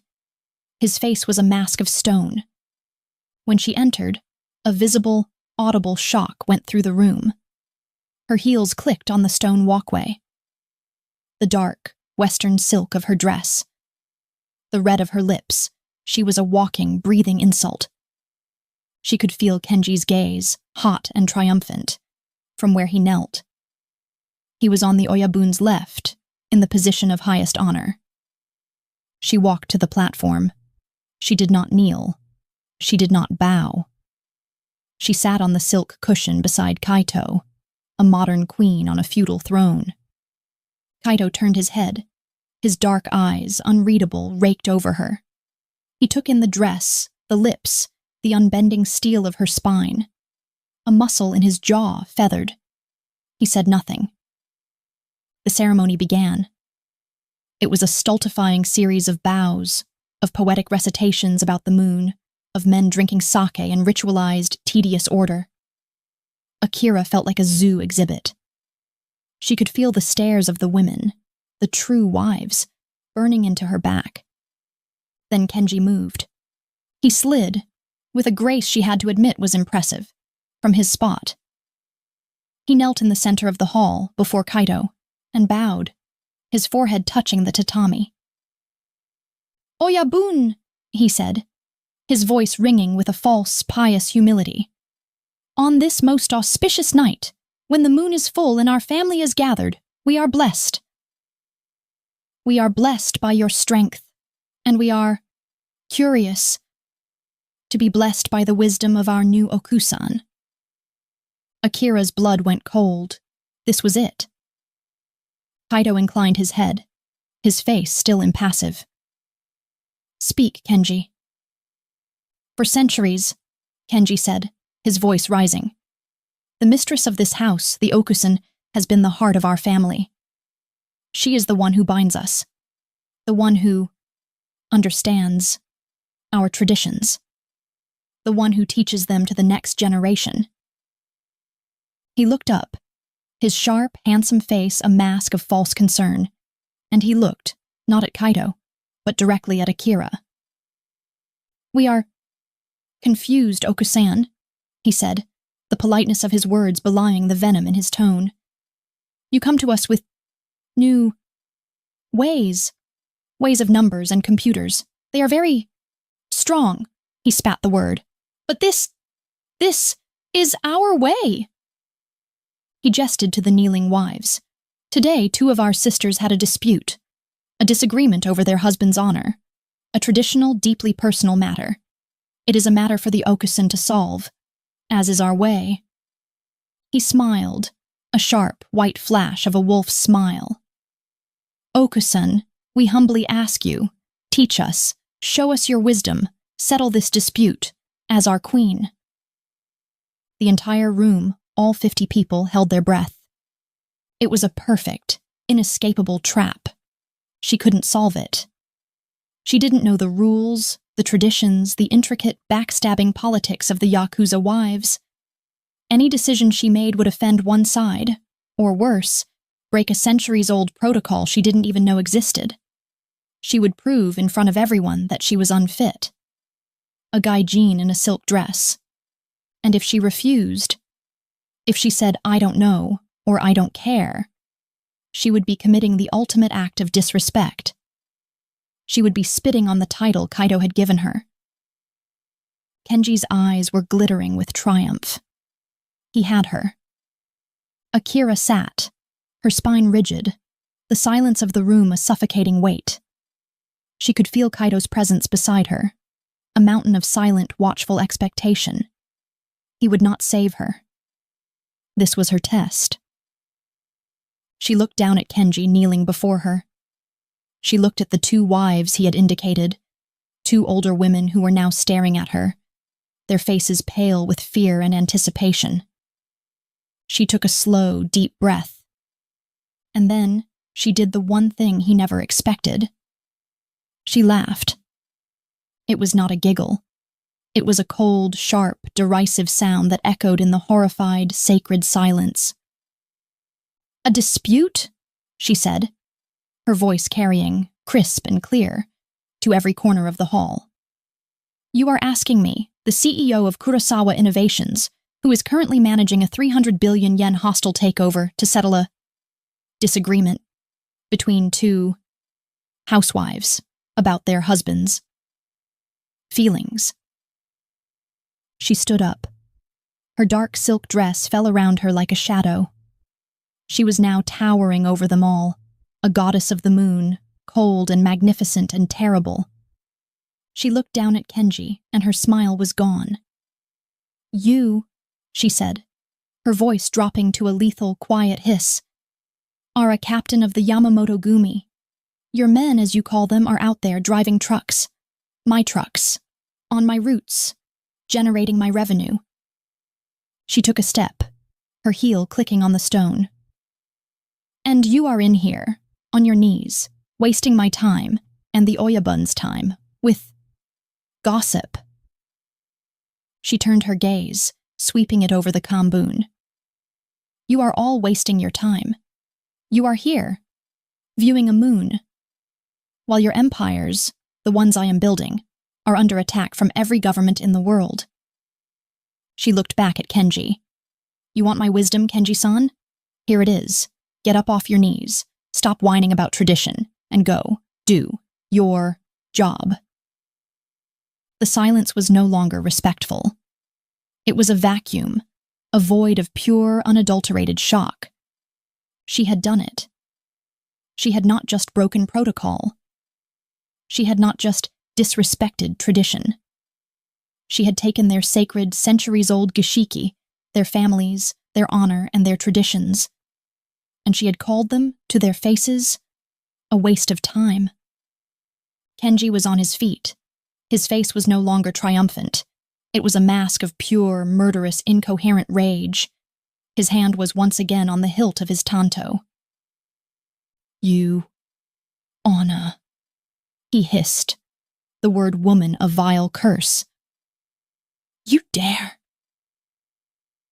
"I dare," Akira said, her voice pure ice.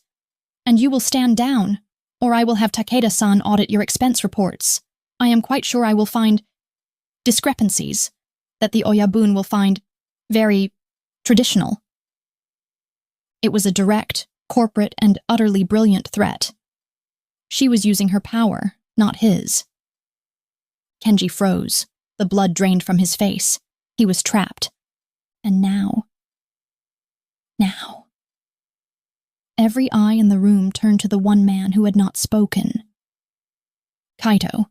His wife had publicly, catastrophically, and magnificently humiliated his top captain.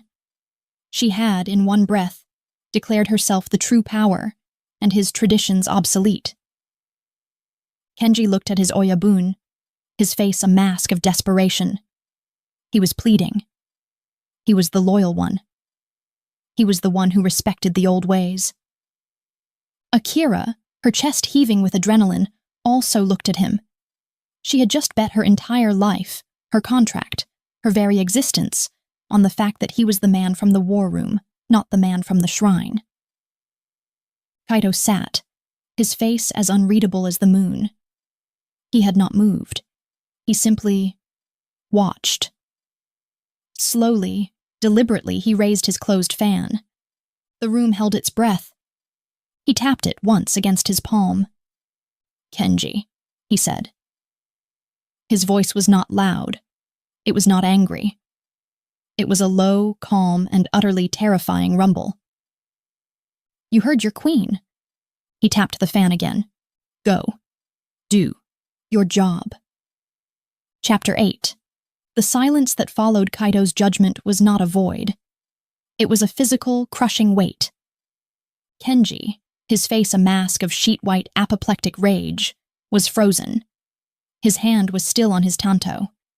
He was shaking, a man caught between the suicidal impulse to draw his blade on his oyabun and the soul-destroying humiliation of obeying. Akira, her own heart hammering against her ribs, a vicious timpani of adrenaline and victory, did not move. She kept her eyes, cold and steady, fixed on her vanquished foe. "Kenji." Kaito's voice rumbled again, still calm, still quiet. He had not raised his voice. He did not need to. "The moon is setting. Your queen has given you an order. Do you disobey?" The threat was unspoken, but it hung in the air like the scent of ozone. "Do you disobey me?" Slowly, agonizingly, Kenji's hand released the hilt of his dagger. The sound of his palm sliding off the silk-wrapped hilt was obscenely loud in the stillness. He bowed. It was not the deep, respectful bow he had given before. It was a short, sharp, jerky spasm of a bow, a movement of pure, undiluted hatred. "As you command, Okusan," he spat, the honorific now a vile poison on his tongue. Then he turned, his hakama swirling, and he strode from the hall. He did not run. He did not slink. He walked, his back rigid, a man marching to his own execution. The spell was broken. The room exhaled. As one, the Kambun and their wives, who had been frozen in a state of horrified voyeurism, scrambled to their feet. There were no more poetic recitations. There were no more polite farewells. They bowed, low and deep and terrified, to Kaito, and they fled. In less than 2 minutes, the grand hall, which had held 50 people, was empty. It was just the two of them. Kaito on his raised platform, a feudal lord of stone and shadow. Akira on the stone walkway, a modern goddess in midnight blue silk. The paper lanterns flickered. The perfect white moon seemed to lean in, a cold, silent witness. The air was no longer just tense. It was radioactive. It was so thick with unspoken, unresolved everything that Akira could barely breathe. The adrenaline was fading, and in its place a terrifying, vibrating vulnerability was rushing in. She had done it. She had faced down his entire organization. She had bet her life on him. And she had won. But she was also, she realized, shaking. The high of the corporate kill was fading, and she was just a woman in a dress who had just humiliated a very, very dangerous man in a room full of killers. She waited for Kaito to speak, to rage, to tell her she had gone too far, that she had broken his world. He remained silent. He simply watched her. His face was unreadable, his eyes dark, bottomless pits in the lantern light. Finally, the silence was too much. "Well?" she said, and she was disgusted to hear a faint tremor in her own voice. "Aren't you going to say something? You," Kaito's voice cut through her, "are magnificent." He rose, not as the Oyabun, not as the impassive lord. He rose as a man, his movements fluid, his eyes, which had been cold, now burning with a banked fire so hot she could feel it from 10 feet away. He stepped down from the tatami platform, his feet silent, and he crossed the stone walkway. He came to her. He didn't stop at a polite distance. He walked until he was caging her, just as he had in her penthouse. But this was not a test. This was not a question. This was a conclusion. He was so close, she had to crane her neck to look up at him. She was breathing his air, the scent of sandalwood and the cold, crisp night. "Do you know what you did tonight, Akira?" he murmured, his voice a low, velvet growl that vibrated straight through her. I, she stammered. She, who had just stared down the Yakuza, was stammering. "I ended a stupid, archaic, and inefficient distraction." His lips, which were inches from hers, twitched. "No. You did not end tradition." He raised a hand. His long, calloused fingers, the fingers that had held a fan, the fingers she had slapped, came up, and he did not touch her cheek. He touched the pulse that was hammering, a frantic bird, at the base of her throat. "You became tradition," he breathed. "You became the new law." "My law?" His gaze dropped to her mouth, her blood-red, defiant lips. "All night, I watched you, in that dress, like a weapon. I watched them, the old wives, hate you. I watched Kenji build his little trap. I wondered, would she fall? Would the CEO break?" "I don't break," she whispered, her voice husky. "No," he growled, "you don't." His thumb stroked once over the frantic pulse in her throat. She gasped. "You incinerate," he said, throwing her own words back at her. "You burned him to the ground, you burned them all to the ground, and you did it. With a threat. An audit." He laughed. It was not a laugh she had ever heard. It was not his polite, amused chuckle. It was a low, dark, viciously appreciative sound, ripped from his very soul. He was, she realized with a shock, unbelievably aroused. He came at you with a sword, with honor, and you. He leaned in, his lips brushing the shell of her ear. You slit his throat. With a spreadsheet. His other hand came up, burying itself in her hair, dislodging the severe, perfect chignon. Her hairpins, her armor, clattered to the stone floor. Her hair, long and black, tumbled down, a cascade of silk over her shoulders. "Kaito," she breathed, her hands coming up to his chest to push him away, but her fingers, her treacherous, weak fingers, fisted in the thick black silk of his robes. "I have been so furlough," he hissed, his lips moving from her ear, down the sensitive, exposed line of her jaw. "So patient. I have been the Oyabun. I have kept my distance." "The contract," she gasped, her head tipping back, "giving him more access, more. Our dinners were torture," he finished, his hot breath ghosting her lips. "To sit and talk of servers. When I wanted this." His head lowered. His mouth, which she had been dreaming of, which she had been terrified of, was now here. "You," he breathed against her lips, "are mine." And then he kissed her. It was not a kiss, it was a conquering. It was not gentle, it was not polite. It was a starved, brutal, devastating collision.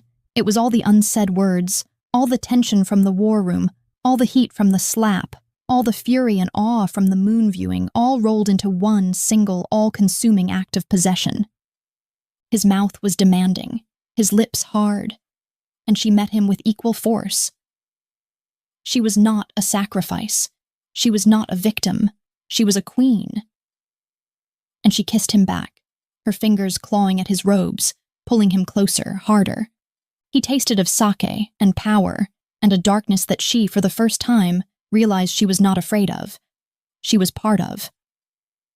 He growled, a deep, predatory sound, and his hand left her hair, sliding down her back, grabbing her, lifting her, and slamming her back against the ancient cypress pillar of the hall.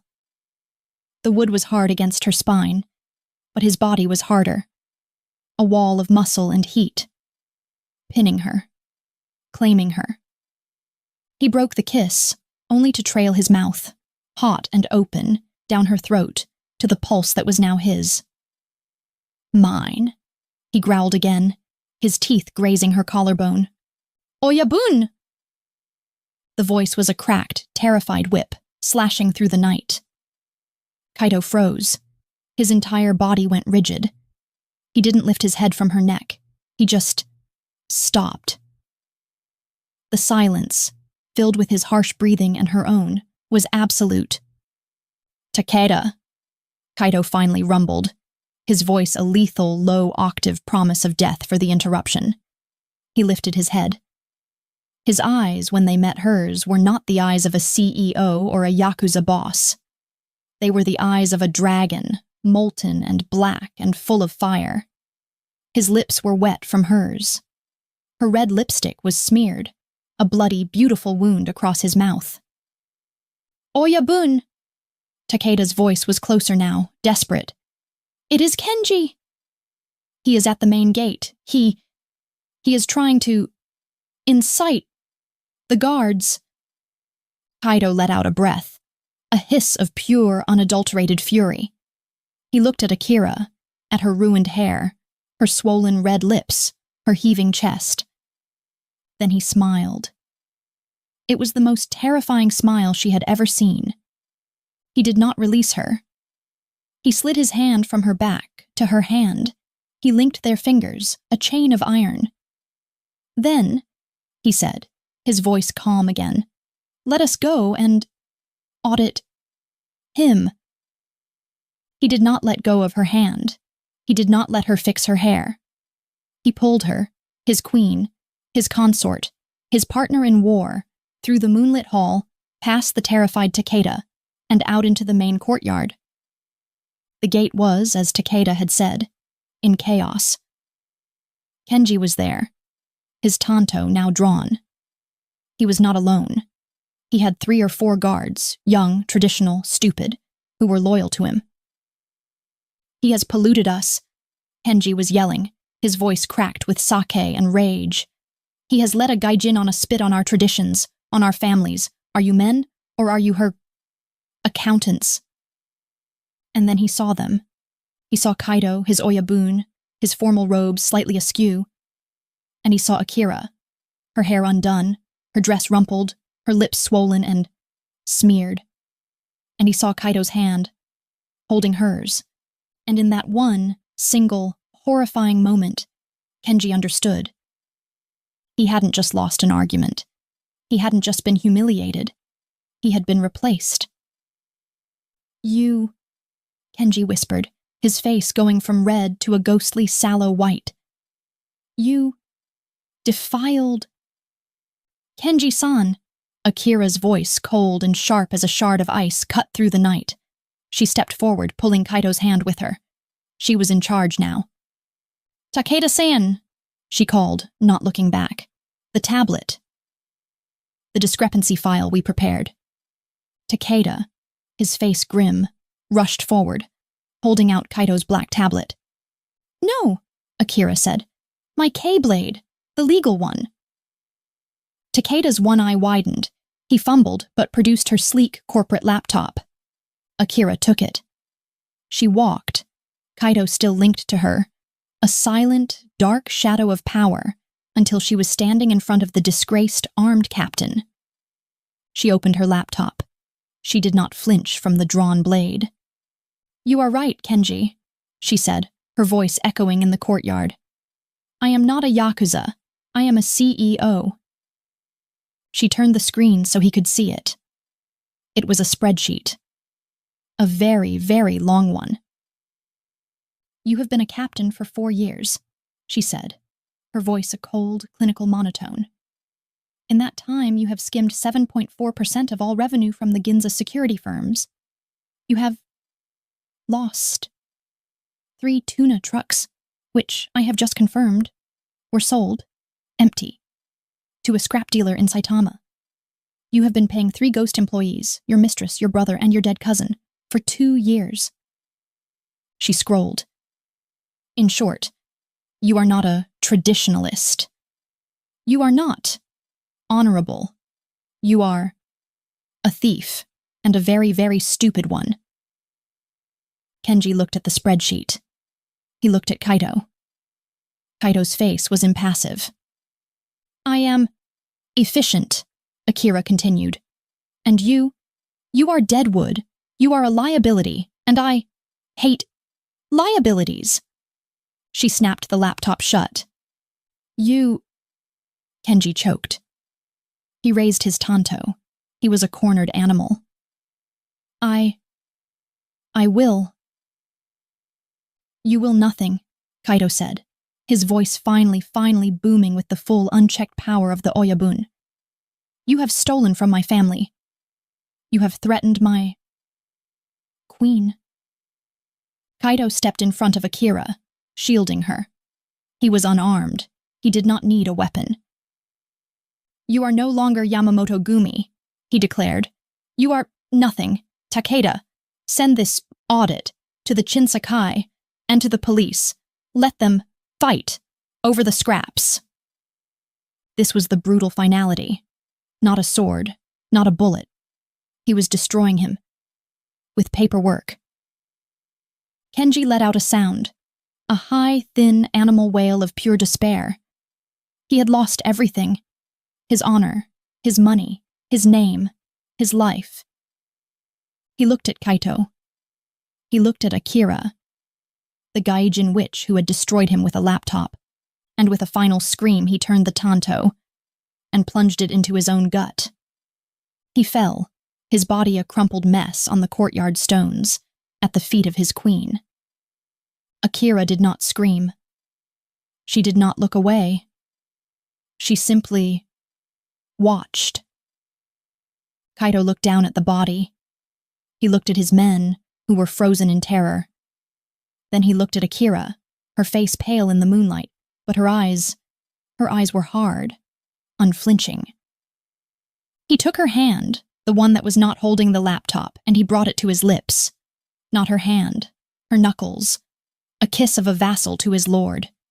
"You," he said, his voice for her ears only, his lips brushing her skin, "are magnificent."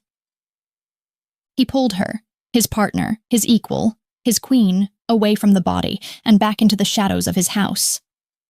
Their house. And the door hissed shut. Chapter 9. The cypress door hissed shut, sealing them in. The sound, usually so sterile, was now a deafening thud of finality. Locking out the world. Locking out the courtyard, the body, the blood, the terrified guards, and the cold, accusing moon. They were in the Genkin, the dark, liminal space of stone and shadow that led to the private, inner heart of the estate. And they were alone. Kaito had not released her. His hand was still linked with hers, a manacle of warm flesh and steel. Her laptop, her weapon, was still in her other hand, a dead, heavy weight. The silence was no longer the charged, electric field tension of the hall. This was something else. It was the thick, breathless, vacuum-sealed silence that comes after an explosion. Akira's ears were ringing. She was still breathing hard, short, sharp gasps. She had not screamed. She had not flinched. She had watched Kenji gut himself. She had watched him fall, and she had felt nothing, number. That was a lie. She had felt a cold, sharp, vicious spike of satisfaction. The same satisfaction she felt when she closed a hostile takeover. The same satisfaction she felt when she destroyed a competitor in the boardroom. The realization was a new, cold terror, more profound than any tanto. She had destroyed a man's life, his honor and his finances, and he had killed himself over it. And she was unmoved. She was like him. Akira. Kaido's voice. It was not the Oyabun's command. It was not the lover's growl. It was low, rough, a question. She had not realized she was shaking. Her whole body was vibrating. A string pulled too taut. The adrenaline, the victory, the kiss, the blood. It was all crashing. Her laptop, her K-blade, slipped from her nerveless fingers, clattering onto the stone floor. She stared at it. Her link to her world. It looked small, useless. She started, her voice a dry, rasping whisper. Kaido moved. In one fluid motion, he released her hand, only to scoop her up, lifting her, as if she weighed nothing. One arm under her knees, the other around her back, cradling her to his chest. Her midnight blue silk dress, her armor, was useless against the granite wall of his body, the heat of him. Akira let out a choked, broken sound. "Put me down, Kaido, No." He strode, not toward her penthouse, not toward the sterile, safe corporate world she had built, but deeper into the compound. He moved through shadows, past ancient ink-black screens, through corridors of dark, polished wood that smelled of cypress and history and him. He was taking her to his private quarters, the dragon's lair. A place she, the Gaijin wife, had never been permitted. He kicked open a shoji screen, and they were in. The room was not what she expected.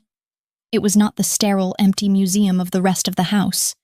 It was a true Western-style study, vast and masculine, floor-to-ceiling bookshelves, groaning with a mix of ancient, silk-bound Japanese texts and modern English-language economics hardcovers. A massive European-style fireplace, currently unlit. And in the center, a dark, gleaming mahogany desk. He did not take her to the bed. A low, massive futon she could just see in an adjoining room. He placed her on the desk.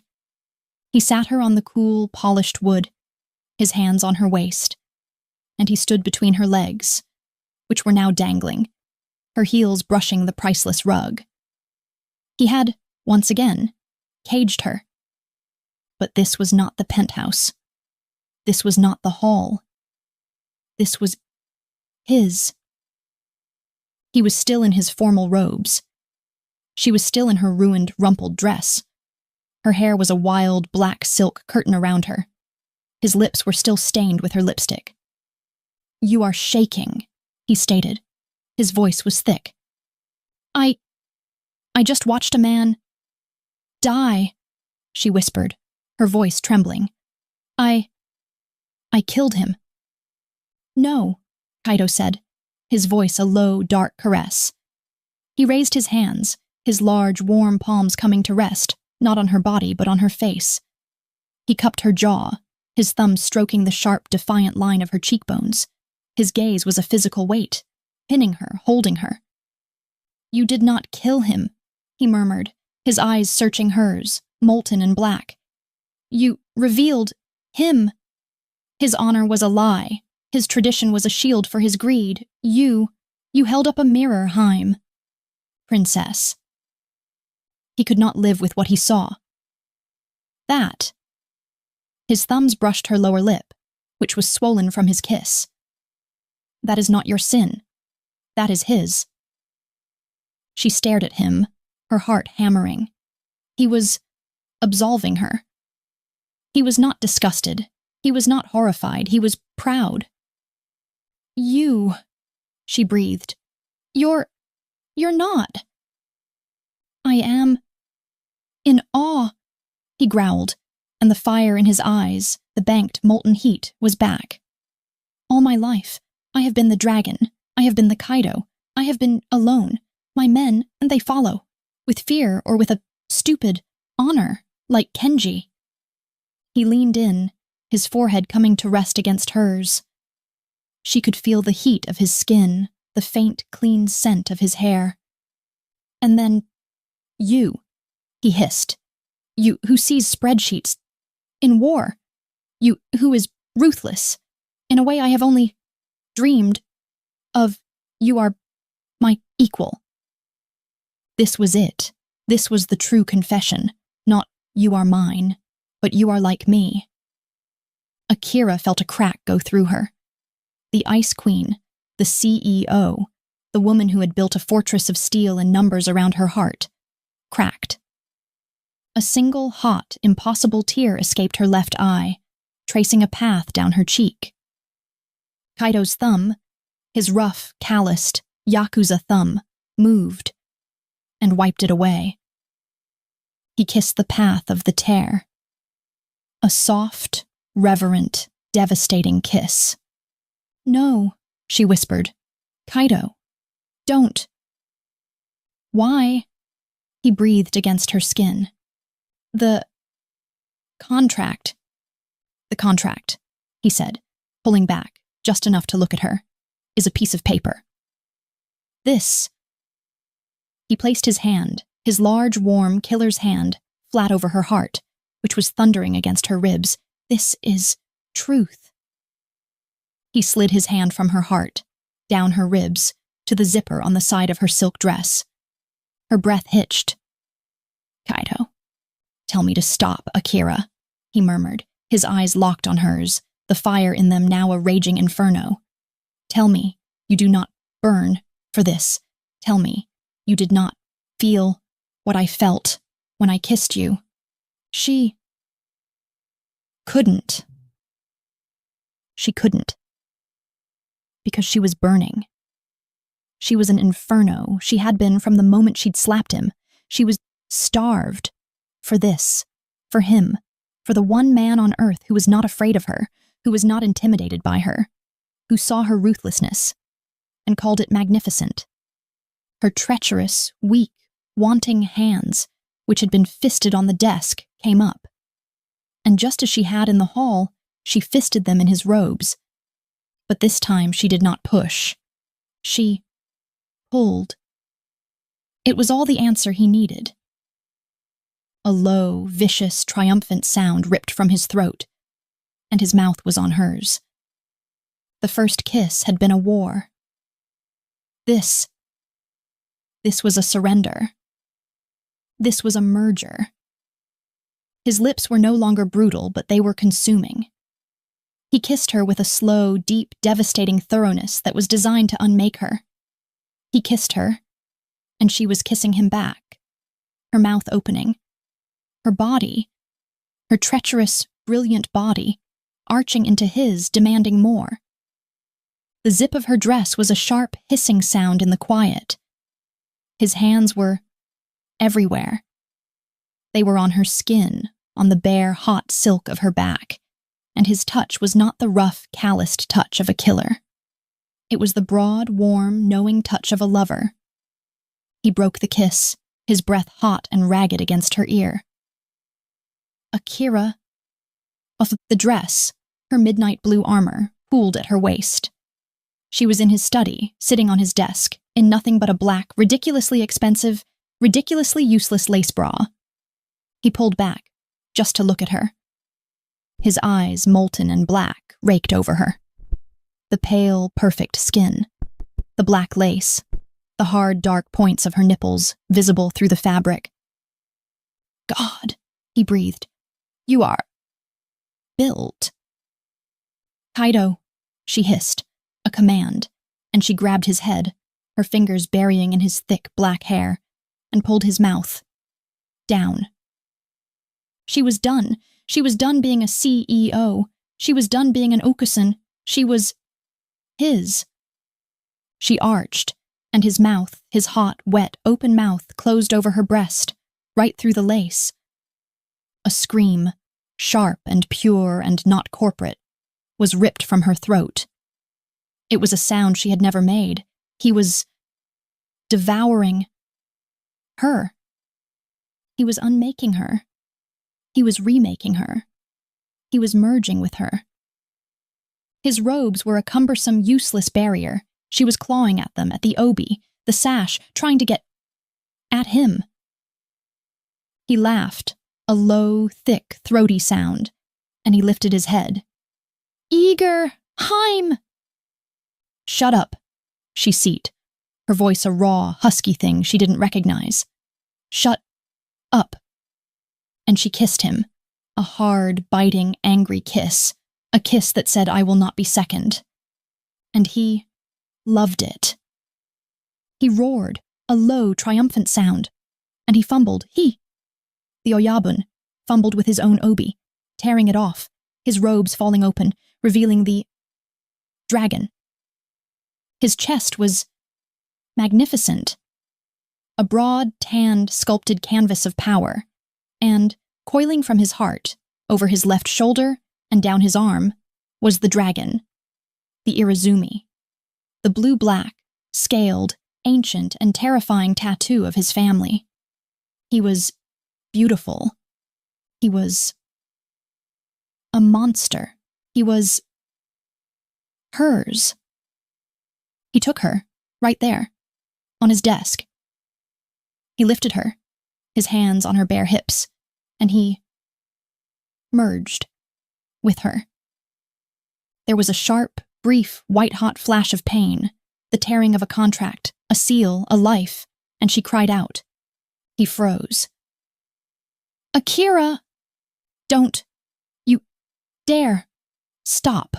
she hissed, her eyes blue and burning, locking with his, black and molten. His face cracked. The Oyabun, the dragon, broke, and what was left was awe. "As you wish," he growled, and he began to move. And it was a board meeting. It was a war. It was a merger.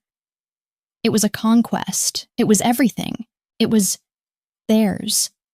And outside, the body of a man who had only understood tradition grew cold under the light of a useless, pale moon. Chapter 10. The 10 months that followed Kenji's death were not a period of peace. They were a period of conquest. The merger that began on Kaito's mahogany desk was not just a physical consummation. It was a corporate one. The line between Kurosawa Innovations and the Yamamoto Gumi dissolved.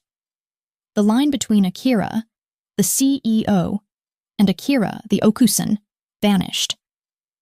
And the line between Kaido, the Oyabun, and Kaido, the lover, was incinerated.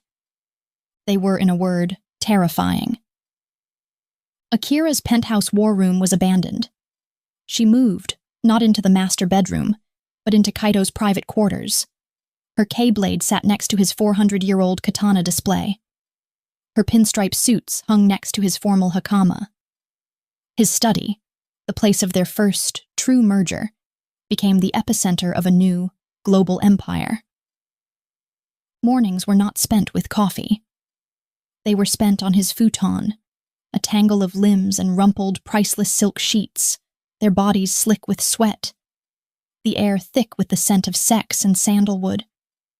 Kaito would be buried deep inside her, his black molten eyes locked on her blue ice ones, and they would discuss finance. The Chinsakai are resisting the server merger, she would gasp, her fingers digging into the intricate, scaled Irizumi that covered his back. They are fools, he would growl, his voice a low rumble, his hips a powerful, steady rhythm. They are sentimental. I'll send Takeda, she'd hiss, her back arching as he hit that perfect deep spot. He'll convince them. My queen, Kaito would roar, his control snapping, and he would pour himself into her. A different kind of merger, a different kind of ownership. They were a 2-person billion-dollar weapon. By 8 a.m., they would be in the study, dressed and lethal. Takeda, who had witnessed the aftermath of the moon viewing ceremony, was no longer just a grudging student. He was a devout disciple. He was the high priest of the church of Akira, and he had converted the rest of the Kambun. "Okusan," he'd say, bowing, his one eye alight with a terrifying, almost religious zeal. "Your plan worked." "Which one, Takeda-san?" Akira would ask, not looking up from her terminal, her fingers a blur. "All of them," he'd breathe. She had done it. She had taken the back alley, feudal Yakuza, and in less than a year transformed it. They were no longer the Yamamoto Gumi. They were the YG Global Group. Their security firms were now a high-end international corporation that guarded billionaires and transported priceless art.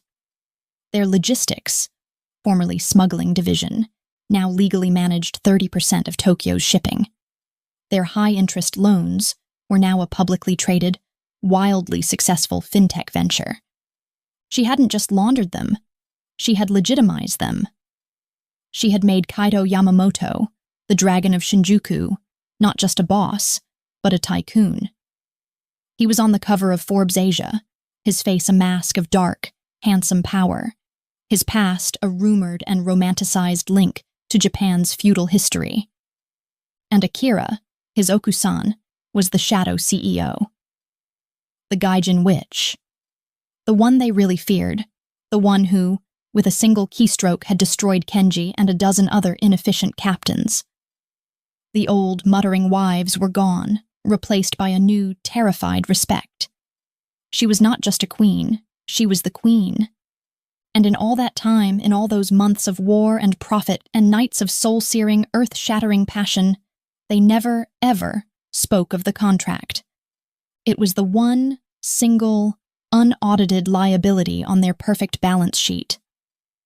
It was the elephant in the Karesansue garden. It was the tanto left on the tatami, a silent, waiting threat. Akira, the CEO, knew the exact date. She, who lived by data and deadlines, had it seared into her internal calendar. October 28th. 1 year. The deal, the sacrifice, the merger, was complete. Kurosawa Innovations was saved. It was now a global behemoth, the crown jewel of YG Global. Her father, his health restored, amazing what a few billion yen and the best doctors in the world could do, was happily retired, puttering in his garden, oblivious, as she had insisted. The debt was paid 1,000 times over. The terms were met. And as the date approached, a new cold tension entered their perfect world.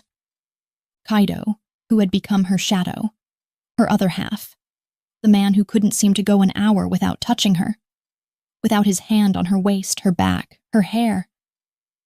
Kaido grew distant. It wasn't a coldness, it was a correctness. He started once again to call her Akira in the study, not Haim. He wore his own robes to bed. He would pause before he kissed her, a flicker of something agonizing in his dark eyes. And Akira, the Ice Queen, who had not known fear in 10 months, was terrified. She was terrified. She, who had a 180 IQ, who could predict the stock market and dismantle a rival's life, had no data. She had no idea what he was thinking. He was a man of honor, a man of his word. And his word, his contract, had been for 1 year. A temporary merger, not a hostile takeover. She found herself flinching. She, who had watched a man die, flinched when he moved too fast. She was afraid he would let go. She found herself hiding. She worked later. She took calls she didn't need to take. She built a wall, an old, familiar corporate wall. Because the one thing she could not, would not do was ask, "Kaido, what are we?" "Kaido, do you love me? Kaido, please don't let me go." She was Akira Kurosawa. She was the queen. She did not beg. And then it was here. October 27th. The day before. The study, which was usually a hub of energy and power, was silent. Takeda had been dismissed. The Kambun were gone. The house, the entire compound, was holding its breath. Akira was at her terminal, staring at a screen of data, seeing nothing. Kaito was across the room, at his desk, the one she had been taken on. He was reading a piece of paper. He had been staring at it, his face a mask of stone, for an hour. The silence was a screaming, physical thing. She couldn't take it. "Is there a problem?" she said, her voice sharp, too corporate, brittle. "The Singapore merger, is it?" "No." His voice, a rumble. He didn't look up. "The merger is fine." He said the word merger, and it was cold. Akira's blood, which he had made burn, turned to ice. This was it. "Kaito." She stood up. Her hands were fisted at her sides. "It's 9 p.m. If you have something to say, say it. I am inefficient when I am distracted." He looked up. His eyes. God, his eyes. They were not the eyes of the dragon or the lover. They were the eyes of the Oyabun, the man who had sold her, the man she had met in that first, cold, terrifying meeting. He was a stranger. "You are correct," he said, his voice flat, devoid of all heat, all life. "This is inefficient." He stood. He was in a simple, dark yukata. He was a man who was exhausted. He walked to the window, which overlooked the black sand garden. The moon, a thin silver sliver, was a scar in the sky. "Tomorrow," he said, his back to her, "is October 28th. He said the date. He knew. "Yes," Akira said, her voice a whisper. "The terms of our agreement will be met," he said. He was talking like a lawyer. "Yes." She could barely breathe. He was silent. He just stood, a shadow against the window. "Kaito," she said, her voice cracking, the Ice Queen breaking. "Kaito." "What?" He turned. His face was a sculpture of pure, agonizing duty. "I am a man of my word, Akira," he said, and her name on his lips was a wound. "I made a promise to your father, to you, 1 year. "Kaito, stop." "He is a fool," Kaito said, his voice a low, vicious hiss of self-loathing. "The man who let you go, the man who agreed to this." He walked, not to her, but to his desk.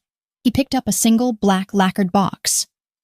A box she had seen but never seen. He walked, and he placed it on the desk. Between them, a coffin. A deal. "Tomorrow," he said, his voice now dead. "Your services are concluded. Kurosawa Innovations is yours, free and clear. The debt is paid." He was firing her. He was divorcing her.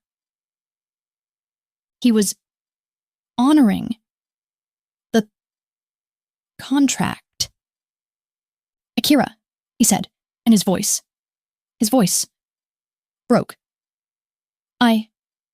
I have honored our bargain." He slid the lid off the box, and inside, on a bed of black, crushed velvet, were the papers. Not a memo, not a spreadsheet, divorce papers, and a check, a bank draft, for $1 billion. "This is Your compensation, he said, his voice a rasp, for services rendered. Akira stared at the papers, at the check, at the payment. He had paid her like a whore. She looked up from the papers to his face. He was dying. His eyes were screaming. Say no, please, say no. Rip them up, burn them, but he couldn't. His honor, his word, the dragon's debt. He had to offer. He had to let her go, and she, Akira, the queen, the CEO, the Okusan, the lover, smiled. A slow, cold, vicious smile. The smile she had given Kenji. Kaito. Yamamoto, she said, her voice a purr of pure ice. You dare. Chapter 11. The thwack of the folder hitting the low-slung table was as sharp and final as a death knell. The sound echoed in the sudden, crushing silence. The warmth of the bath, the steam clinging to my skin, the lingering scent of his soap. It all evaporated, leaving me cold, exposed, and utterly naked. What? I said, my voice dangerously quiet. Is that? Kaito's face was an impenetrable mask of serene traditional honor. It was the face he wore during ceremonies, the one that made him a stranger. He sat seiza, perfectly composed on the tatami floor beside the table, the black silk of his yukata pooling around him. He hadn't joined me in the bath. He had been waiting.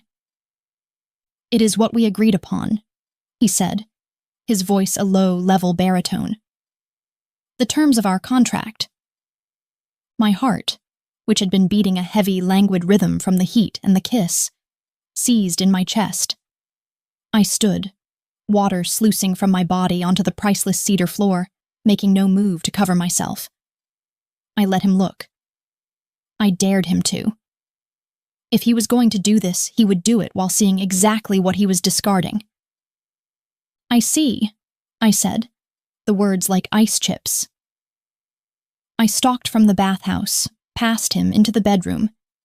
He did not follow, but I felt his eyes on my back until the shoji screen slid shut. I didn't bother with a towel.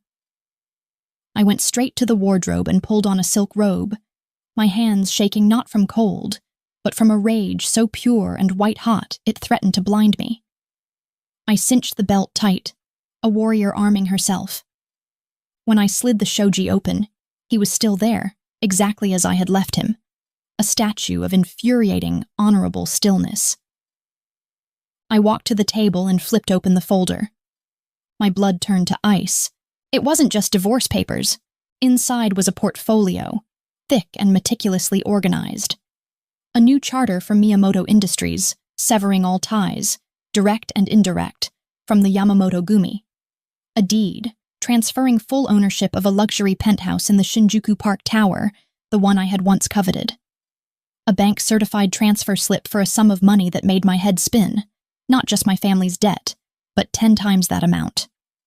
It was a golden parachute, a severance package, a fucking bonus for services rendered. This, I said, my voice trembling with the effort of control, is an insult. It is a reward, he corrected, his voice still infuriatingly calm.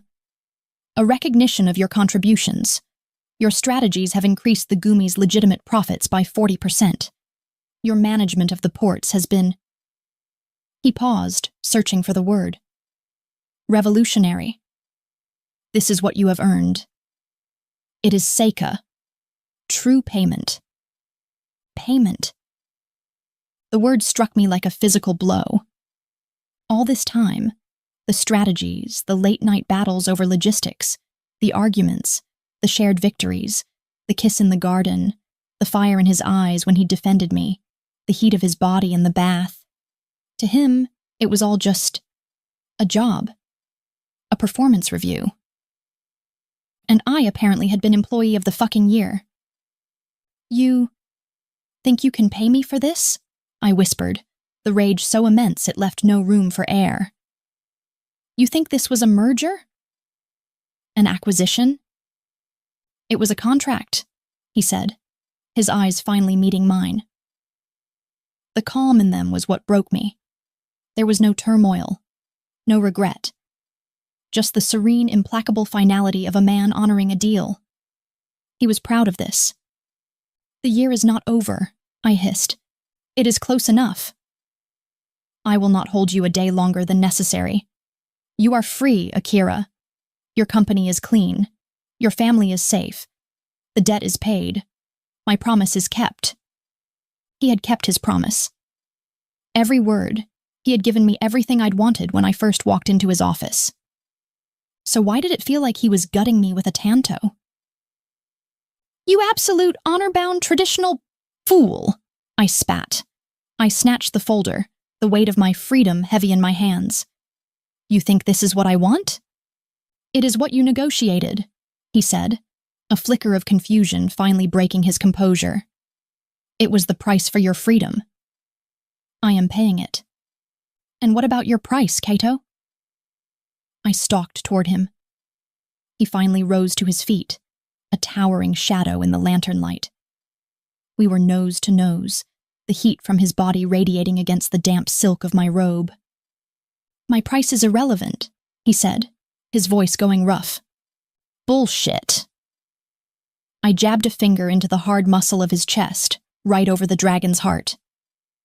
You've spent the last 11 months peeling back every layer of my armor. You've sat in my boardrooms, you've slept in my bed, you've seen me at my most vicious and my most vulnerable. You've taught me how to use a kaiken, and I've taught you how to run a hostile takeover. You kissed me, and you think you can end this with a severance package? It is not an ending. It is a fulfillment, he ground out, his hands clenching at his sides. He was fighting himself. I could see it. The dragon was straining against the Oyabun's ironclad honor. You're wrong, I said, my voice dropping. The rage was still there, but beneath it, something else was breaking free. A certainty, a final, terrifying clarity. This isn't fulfillment. It's a breach of contract. His black eyes narrowed. I have breached nothing. I have given you more than the terms. You think our contract was about money? I laughed, a harsh, broken sound. You, the Oyabun of the Yamamoto Gumi, think this whole thing was just a financial arrangement? It was at the start, but it's not now. I stepped closer, closing the last inch between us. I laid my hand flat on his chest, feeling the frantic, trapped bird beat of his heart. It matched mine. You're a man who deals in loyalty, Kaito. In omerta. In, blood out. You don't pay your family for their service. You keep them. You protect them. You die for them. You are not my family, he said, but the words were ashes in his mouth. His composure was gone. His breath was coming in short, sharp bursts. When you defended me from Kenji, you made me your family, I whispered, staring into his eyes. When you let me remake your entire organization, you made me your partner. And when you kissed me in that garden, you made me your wife. Not in name, not on paper. Mine. I saw the second he broke. The iron wall of his honor didn't just crack, it fucking shattered. With a roar that was more beast than man, he grabbed me, one hand tangling in my hair, the other clamping around my waist, lifting me from my feet and slamming my back against the nearest fusuma, the paper wall groaning in protest. Do not, he snarled, his face inches from mine, his eyes burning with a desperate volcanic inferno. Do not make this harder than it is, Akira. I am doing this for you. You're doing this to me, I shouted back, grabbing his face, my fingers digging into his jaw. You are punishing me for making you feel something. You think I can't handle this world? You think I'm weak? I have sat at your table, Kaito. I have bled for this family, and I am not going anywhere. You are a queen, he choked out, his forehead pressing against mine. You deserve a kingdom of light, not this world of shadows. Don't you get it, you idiot? My voice cracked. You are my kingdom. The shadows don't matter. I reached behind me, my hand fumbling for the Andon lamp on the table. My fingers found the folder. I grabbed the entire stack of papers, the deed, the charter, the 8-figure bank transfer. This, I said, is your seika. Your payment. I held the papers between us. It's an insult. And with his eyes locked on mine, I ripped the entire portfolio in half. The sound of tearing paper was the only sound in the room. Kaito's body went rigid. He looked at the ruined papers, then back at me, his eyes wide with a raw, unguarded shock. You ripped up your freedom, he breathed. I'm acquiring it, I corrected him. I let the 2 halves of the folder drop to the floor. I framed his face with my hands, forcing him to look at me. This was never about a hostile takeover, Kaito. It was about a merger, and I'm not done with the negotiations. Akira, he whispered, his defenses gone, leaving only the man. You want to honor the deal? I said, my voice low and predatory. Fine. Let's honor it. The contract was for 1 year of marriage, and you, Oyabun, have not been a very good husband. I pulled his head down and crushed my mouth to his. It wasn't a kiss. It was an acquisition. It was a hostile, all-consuming, teeth-clashing, soul-stealing takeover. I poured every ounce of my rage, my frustration, my terror, and my desperate, suffocating love into it. I bit his lip, tasting the copper tang of his blood, and he groaned, a sound of pure, unadulterated surrender. His hands left my hair and waist, only to slide under my robe, his palms splayed wide against my bare skin. He wasn't gentle. He was desperate. He wasn't the Oyabun. He was Kaito, and he was mine. He tore his mouth from mine, and in one fluid, powerful motion he swept me up into his arms. Where are we going? I panted, my arms locking around his neck. To finish the negotiations, he growled, stalking toward the bedroom. And this time, Queen, you will have no complaints about the payment. Chapter 12. 6 months later, I stood at the head of a glass and steel monolith of a boardroom table, 22 stories above the glittering sprawl of Tokyo. This was the headquarters of the new Miyamoto Global Holdings, a company I had personally restructured, gutted, and rebuilt from the ashes of my father's near ruin. The logistics division's third-quarter profits are up 42%, I said, my voice crisp and final, echoing in the sterile, silent room. The directors, a mix of my father's old, cowed cronies, and my own, sharper, younger hires, stared at me with a uniform expression of terrified awe. The new port automation in Yokohama is complete, I continued, hitting the remote. A new holographic chart shimmered to life over the table. Phase 2, the acquisition of the Otaru shipping lanes, will commence at 2200 hours tonight. This will give us a functional monopoly on all shipping north of Niigata. Questions? A hand, old and trembling slightly, went up. It was my father. He no longer sat at the head of the table, but at my right hand, in the newly created and mostly ceremonial Chairman Emeritus position. Akira, he said, clearing his throat. This acquisition in Otaru, the current owners, are they amenable? They were resistant at first, I said, my voice softening just a fraction. But after a series of aggressive negotiations, they saw the wisdom in our final offer. Aggressive negotiations, that was what Kaito's men called it when they'd convinced the local Gumi in Otaru to peacefully sell their port rights to my legitimate company, rather than face a full-scale territorial war with the Yamamoto Gumi. The lines had not just been blurred, they'd been erased. Excellent, my father murmured, sinking back into his chair, wisely asking no more questions. Meeting adjourned, I said. The directors filed out, none of them quite meeting my eye. I was no longer just a brilliant CEO, I was something else. Something they couldn't define, and it terrified them. The door slid shut, leaving me alone. A functional monopoly, a low voice rumbled from the shadowed corner of the room. Kaido stepped into the light, loosening the knot of his impossibly expensive Armani tie.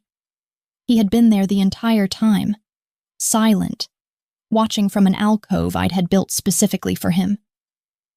A term you taught me, I said, walking toward him. I undid the top buttons of my own silk blouse, the tension of the boardroom finally seeping out of me. And the aggressive negotiations? He asked, a ghost of a smile playing on his lips. His hand settled on my waist, pulling me against the hard, lethal lines of his suit. A term you taught me, I repeated, leaning my forehead against his. The Otaru port is clean. The transfer is legal. The Yakuza who owned it are now very wealthy and very loyal to their new business partners. You are a terrifying woman, Miyamoto Akira. Yamamoto Akira, I corrected him, the name still feeling new, still feeling like a victory. And you love it. His smile faded, replaced by that raw, burning intensity that was his alone. More than my own life. He kissed me, a hard, possessive claiming that tasted of corporate power and shadowed kingdoms. We'll be late, I murmured against his lips, my hands unhooking his tie. Let them wait, he growled, his mouth moving to my jaw, his hand sliding from my waist down over the curve of my hip. Kaito, I said, my breath catching. This isn't the boardroom at Miyamoto. This is the Kengyo. The Kengyo, the annual grand meeting of all Gumi captains. His hand stilled. He pulled back, his eyes serious. You are right. It is time. An hour later, we were two different people. The Armani and silk were gone, replaced by the suffocating, formal weight of tradition. Kaito wore a black montsuki, a formal kimono bearing the Yamamoto family crest. I was beside him in a deep indigo tome-sewed, my hair pinned up in a severe, intricate style that made my neck ache. We walked the engraved stone path to the main hall of the estate, the one where I had first been presented as his sacrificial bride. The same lanterns lit the way. The same scent of pine and water filled the air, but I was not the same. When Takeda slid open the grand fusuma, the hall fell silent. Dozens of men, the most powerful and dangerous captains in the Kanto region, were kneeling in perfect Caesar-style rows. Every single one of them, men who had plotted against me, who had mocked me, who had wanted me dead, bowed, their foreheads touching the tatami mats. It was a bow not of greeting, but of absolute fealty. We walked the central path, our steps silent. Kaido took his place on the raised dais, the Kamiza. I moved to take my traditional place, far behind him, with the other women, in the shadows.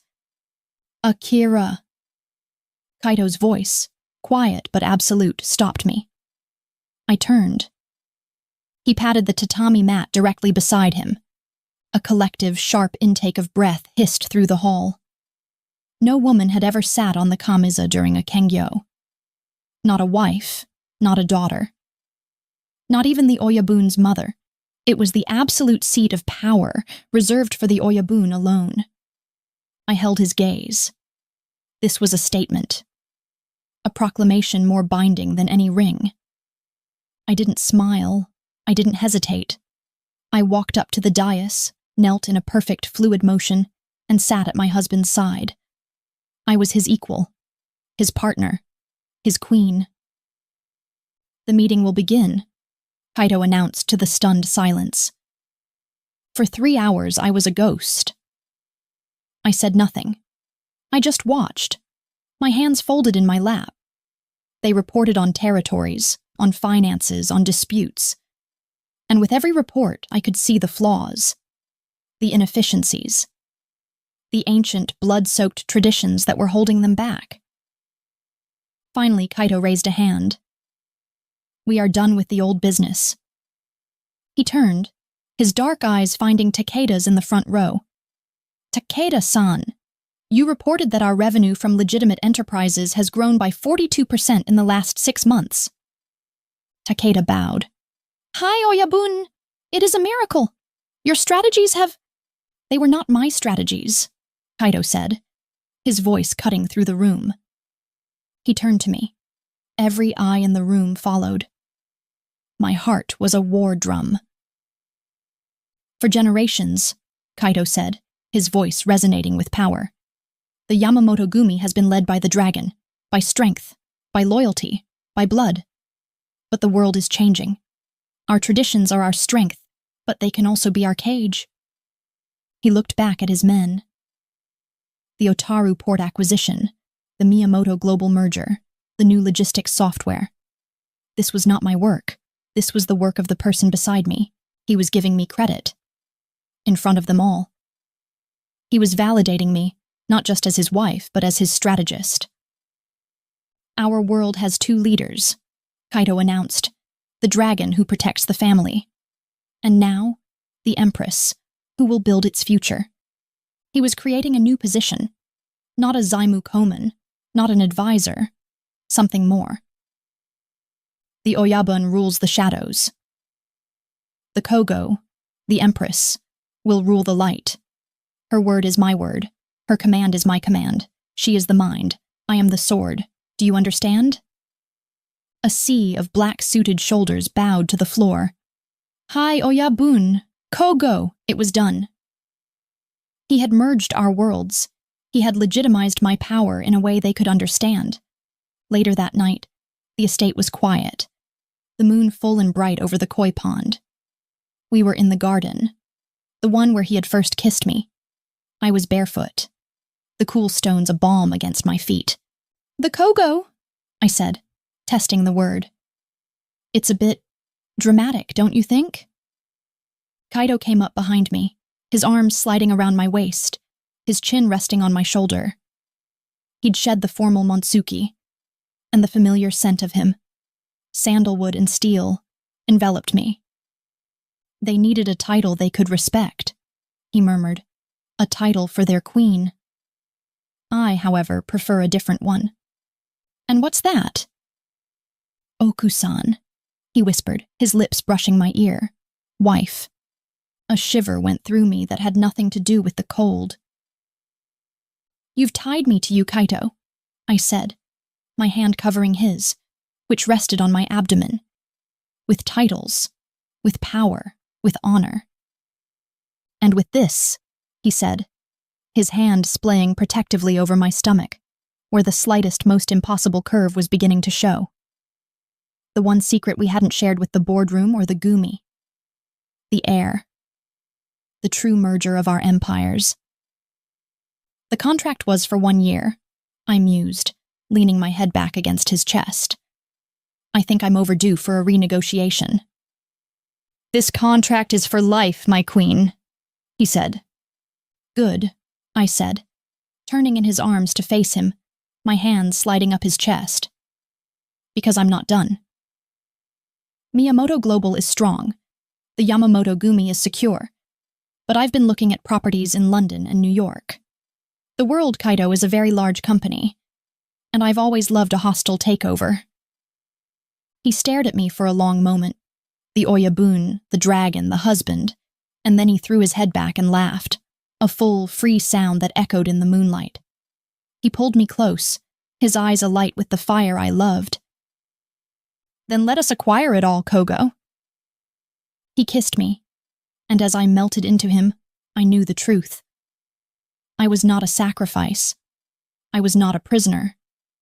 I was not a wife in name only. I was a woman who had walked into the dragon's den to save her company, and, in the end, had staged the most ruthless acquisition of her life. I hadn't just saved my empire. I had conquered his. Thank you so much for listening to the story of Forced to be His Queen. writing Akira and Kaito's journey, from their high-stakes negotiation to them finally choosing each other, was an incredible ride, and I'm so thrilled I got to share it with all of you. Your support, comments, and reactions make all the hard work worth it. I have to ask, what was your favorite chapter or moment? Were you Team Akira or Team Kaito from the start? What was your favorite sizzling scene? Let me know all your thoughts in the comments below. It means the world to me to read what you think. If you enjoyed this story, please don't forget to like, subscribe, and hit the notification bell so you don't miss the next story.